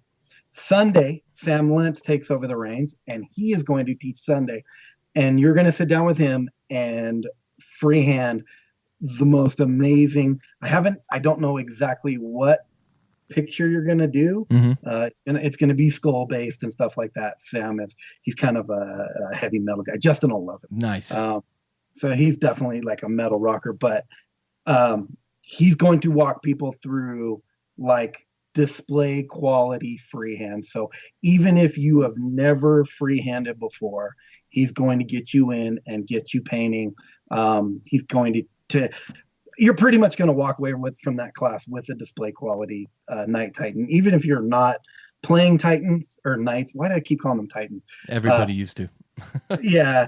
If you're not currently playing Knights, you will have something that will definitely go into your showcase. Hey, listen, you can always add them to your force, so it's awesome. Yeah, and you can always add them. It's going to be cool. It is a little bit more than our other classes. It's a little more extensive. Another artist. Yeah, of course. It's very extensive. Super enjoyable though. I'm excited. I'm super excited for it. I think it's going to be our best class yet. Very cool. All right. So when are people going to be able to sign up for that? We are going to be launching our new classes within the next week. Okay. So we're just settling down our venues right now, working with a great group of people all over the place for coordinators. Very cool. So that class will likely be in the Bay Area, and it's going to run September 15th and 16th. Fantastic. We need to get confirmation on those days, make sure we've got the venue lined up, but I'm pretty sure we do at this point. And then, so it'll be in September at any rate, and it'll be in the Bay Area in California. And then tickets will go on sale for that literally within the next 1 to 2 weeks. We're revamping how we're taking payments and a site and stuff like that for registration. All right. Very cool. That's lined up and done. We'll make it acceptable. So we but should people can contact us and get on the ahead. list already. They can go through our CK Studios Facebook page and already get flagged to be on the list to get into that class. Fantastic. Yeah. Fantastic. Yep. And LVO. Ooh. Yeah, so LVO is coming up. If you're not aware, tickets went on sale last week. I heard that the GT tournament is something like 80% sold out within the first week. Yeah, it's not surprising. Which that's crazy because that's such a huge. I mean, what is it, like 450 players? Yeah, but that's kind of their bread and butter. That is really the tournament they're known for. So we're already hearing that classes are selling out for the hobby schedule. Yeah. So if you go to the LVO website at Frontline Gaming, you can click on LVO. You want to go under hobby events. It's not under seminars. It's under the hobby events. When you get into hobby events, what they did is they listed the classes per instructor. Fantastic group of instructors. They're bringing a couple of big name Europeans over. The first one is Sergio. Mm-hmm. Sergio's fantastic. Crystal Brush, $10,000 winner for best of show. He did the Space Wolf with the walking the Thunder Wolf. Yeah. Space Wolf Terminator, phenomenal. Anyways, he's teaching a couple non-metallic metals. He's doing a Primaris fast and easy class. And then he's got like a basic hobby coaching class, stuff like that. It's going to be amazing. I'm excited for is Andy Wardell's going to be there from, what is that? What is his place called? The Brush Guild or the something like that? I can't remember his website. He's a UK painter. He took Slayer Sword at Heresy Weekender. His non-metallic metals is some of the best I have seen. He is teaching that non-metallic metals, and unfortunately, it runs right up against my class, or I would be in it. If you get a chance, get in that class, but hurry. It's gonna sell out. If you want to learn non-metallic metals, I mean, both Sergio and Andy are doing them. And they both have totally different takes on it. Sure. Either one of those classes would be totally worth it. Matt Sexwish will be there. He's Sexwish. He is, sure it's not Sexwitch? I call him Sexwish. I knew he was gonna. He's teaching the Loaded Brush class, of course, which is super popular. Their boot camp, all of those. He is a partner with Ben Comets from over in Ben. Phenomenal painting. Matt DiPietro is going to be there with his sketch style painting. He's doing a whole bunch of them again. So it sounds just like a ton of different painters are coming to that. How many classes are you doing there? I am doing 6. I'm doing 3 airbrush classes, and then I'm doing my painting black class, faces, and then I'm doing a freehand class. Fantastic. Sam Lentz is there again with us. He's doing some more wet blending, freehand, stuff like that. Kat is teaching. These are going to be very unique classes. They're not in the classroom setting. It's how to pronounce Sexwitch. Is that the class she's teaching? that may be. And She's going to be teaching in the hobby hangout area. Nice. Okay. And she's teaching all of, I don't know if you guys have been kind of following her, but with all the acrylic pouring she's doing on canvases and stuff like that. Phenomenal stuff. This is a great class or event for spouses, for girlfriends, someone who's not necessarily into the miniature painting side of it. Mm-hmm. It's definitely a different aspect, but super fun. We're going to do a sip and pour. We're going to do mimosas and painting and do that kind of thing. Because last year, all the girls were all hanging out around the hobby area with nothing to do. So now I know where all the women are going to be. I'm going to hang out there. Exactly. And I'm doing 4 classes. I'm doing No, that's in all Friday. seriousness, that's really, really cool. And I think that'll be awesome. And I think that sounds like a ton of fun. I think that sounds like a ton of fun. It's not open just to the wives. No, I know. I'm being sarcastic there. But it's gonna be awesome. Yeah, that sounds great. And so, what are you envisioning them painting, Kat? We're gonna do 4 different projects. We'll do 2 different abstract 4-style paintings, and then on those 2 classes on Friday, and then on Saturday we'll do some what's called mandala art. Uh-huh. It's a little more meditative, and it's not, you're not meditating, but it's a little bit lower key. You can actually sit and paint and do this one. Really so nice. They're two different styles of painting. So everybody that does it comes away with completed artwork. Wow. Okay. Yeah, because they'll take their own art. I'm providing all the supplies, all the paint. Was just gonna ask. So okay, cool. And do demos all the time for people to come play. So. Well, that sounds fantastic. I mean, that absolutely sounds fantastic. Yeah, if you haven't had a chance to see what she's doing, if you just go to her Facebook page and take a look at that stuff she's got. I'm going to put one up in my studio. It's really good stuff. Oh, thank you. It's fun. Well, fantastic. Any last points we want to add here? For Sam, I do have his information. I want to make sure I had the name exactly correct. And he's the Fantasy Art of Sam Lintz on Facebook. Okay. And definitely worth checking out. I wasn't sure if it was Fantasy Art. Send me over that link, Kat, and I'll make sure it's in the show notes. Absolutely. And for our schedule, we've got ourselves kind of looking at doing a bunch of stuff through the first half of 2019, but real quickly we'll be in Victoria next month, and then on our schedule we have Philly, we have the Bay Area for 103, we have Denmark to do 101 and 102 in October, we'll be in Texas to do a 102 at scale 75 in November, and then Boston will be there in December to do a 101. And possibly LA or Phoenix in January. Man, you guys are all over the world now. Well, and Sam's going to start doing workshops that may or may not include us, and start kind of adding some new art to what we're trying to get out there to people. So we're in the works on doing that too. So the schedule will balloon out a bit. That is fantastic. Well, congratulations, guys, on all your success and one last point, Caleb. So once you got the model back, was it in an okay condition, or it had been rained on? No, it was good. I made a first cut with it. I didn't place, unfortunately, but I was able to make first cut. That made me happy. In fact, when we got back from the UK, I got a letter from GW just the other day that I got invited to the Golden Demon winners luncheon type thing. Oh, nice. I can't go to it, unfortunately, because it's on a Tuesday, like in the middle of September. But I'm hoping that I can still display my models, which will go into Warhammer World, and it'll be in the Golden Demon display. I'm pretty excited about that's that. fantastic. So, congratulations. Send me pictures of that model so I can put those up as well, or post them. Better yet, post them in our Facebook group. I'd love to see them. Okay, I will definitely. Okay, well, guys, thank you so much, and we'll talk again soon. Wonderful, thank you, Carl.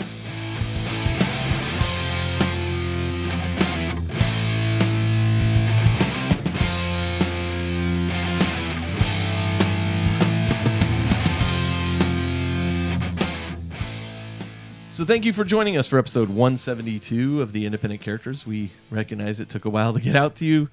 Trust me, the next one's coming sooner. I promise. Things are just a little hectic, as we said. Final messages here. I think, if you're looking to get an Independent Characters t-shirt, they're still available on the website. Just go into the merchandise section at theindependentcharacters.com and you can find them there. And what are the sizes that are left? Extra large and double extra large. There you go. That's it. I may or may not do an order in the future. It's just kind of up in the air with how things are going at work and all that. So, Yep. At this point, it would be the 2019 version. Yeah, just about. No, not yet. Almost. I don't know. What day is it? Merchandising. What year are we in? Exactly right. Merchandising. Yeah, it's just been crazy. So, I mean, again, I don't want to run a apparel company. Right. So I try to get them out, within a week of you ordering them. If you haven't received an invoice from me, let me know through the Facebook page or whatever, and we'll figure out what's going on. But yeah, leave us a review on iTunes if you like what you heard. We absolutely love reviews on iTunes, and you may have heard we have a Facebook page, but we also have a Facebook group, which is how many? I people? lost track. It's 3,100 something. 3,100 people Something and like that. going strong. I really appreciate the fact that people are keeping a real positive vibe, and people are just like, if someone starts to get a little Self-regulating quite a bit. people, For the most part. people start getting a little heated. It's like, hey, it's okay. Let's just back up a little bit, and people are really good about it. I've locked Has down some a few threads here Yeah, and there, yeah. mainly It because happens. after a certain point, the thread kind of becomes cyclical and it becomes Right. the same argument back and Right. forth. Yes, it's okay to buy this. No, it's not okay to buy, or whatever. I mean, it's all the same arguments we've heard before. And so kind of my point with the group is I just want new stuff in there. And Let's don't not take it rehash the personally if we same old- close down your thread. Yeah, It just means it got to the point where it's done. It may not even be the post you made. Right. It's just usually I'll post something like, well, we've all heard all the Yeah. points that Yeah. are valid at this point. Let's just move on to Right. something else. So, and I think that pruning has kind of helped keep the community healthy. So Yep. I know I get a lot of notices about how people appreciate that. You guys got anything else you want to throw out there? Just feels good to be back in the saddle. There you go. Finally. Chatting it up with you guys. Yeah, it's Finally. been fun. All right. But no. Well, I guess then until next time, this is Carl. This is Adon. And this is Justin. And we're coming to you from the Astronomicon, where we do not ask why kill the alien, rather, why not? We suffer not the alien to live. And if it bleeds, you can kill it. Love it.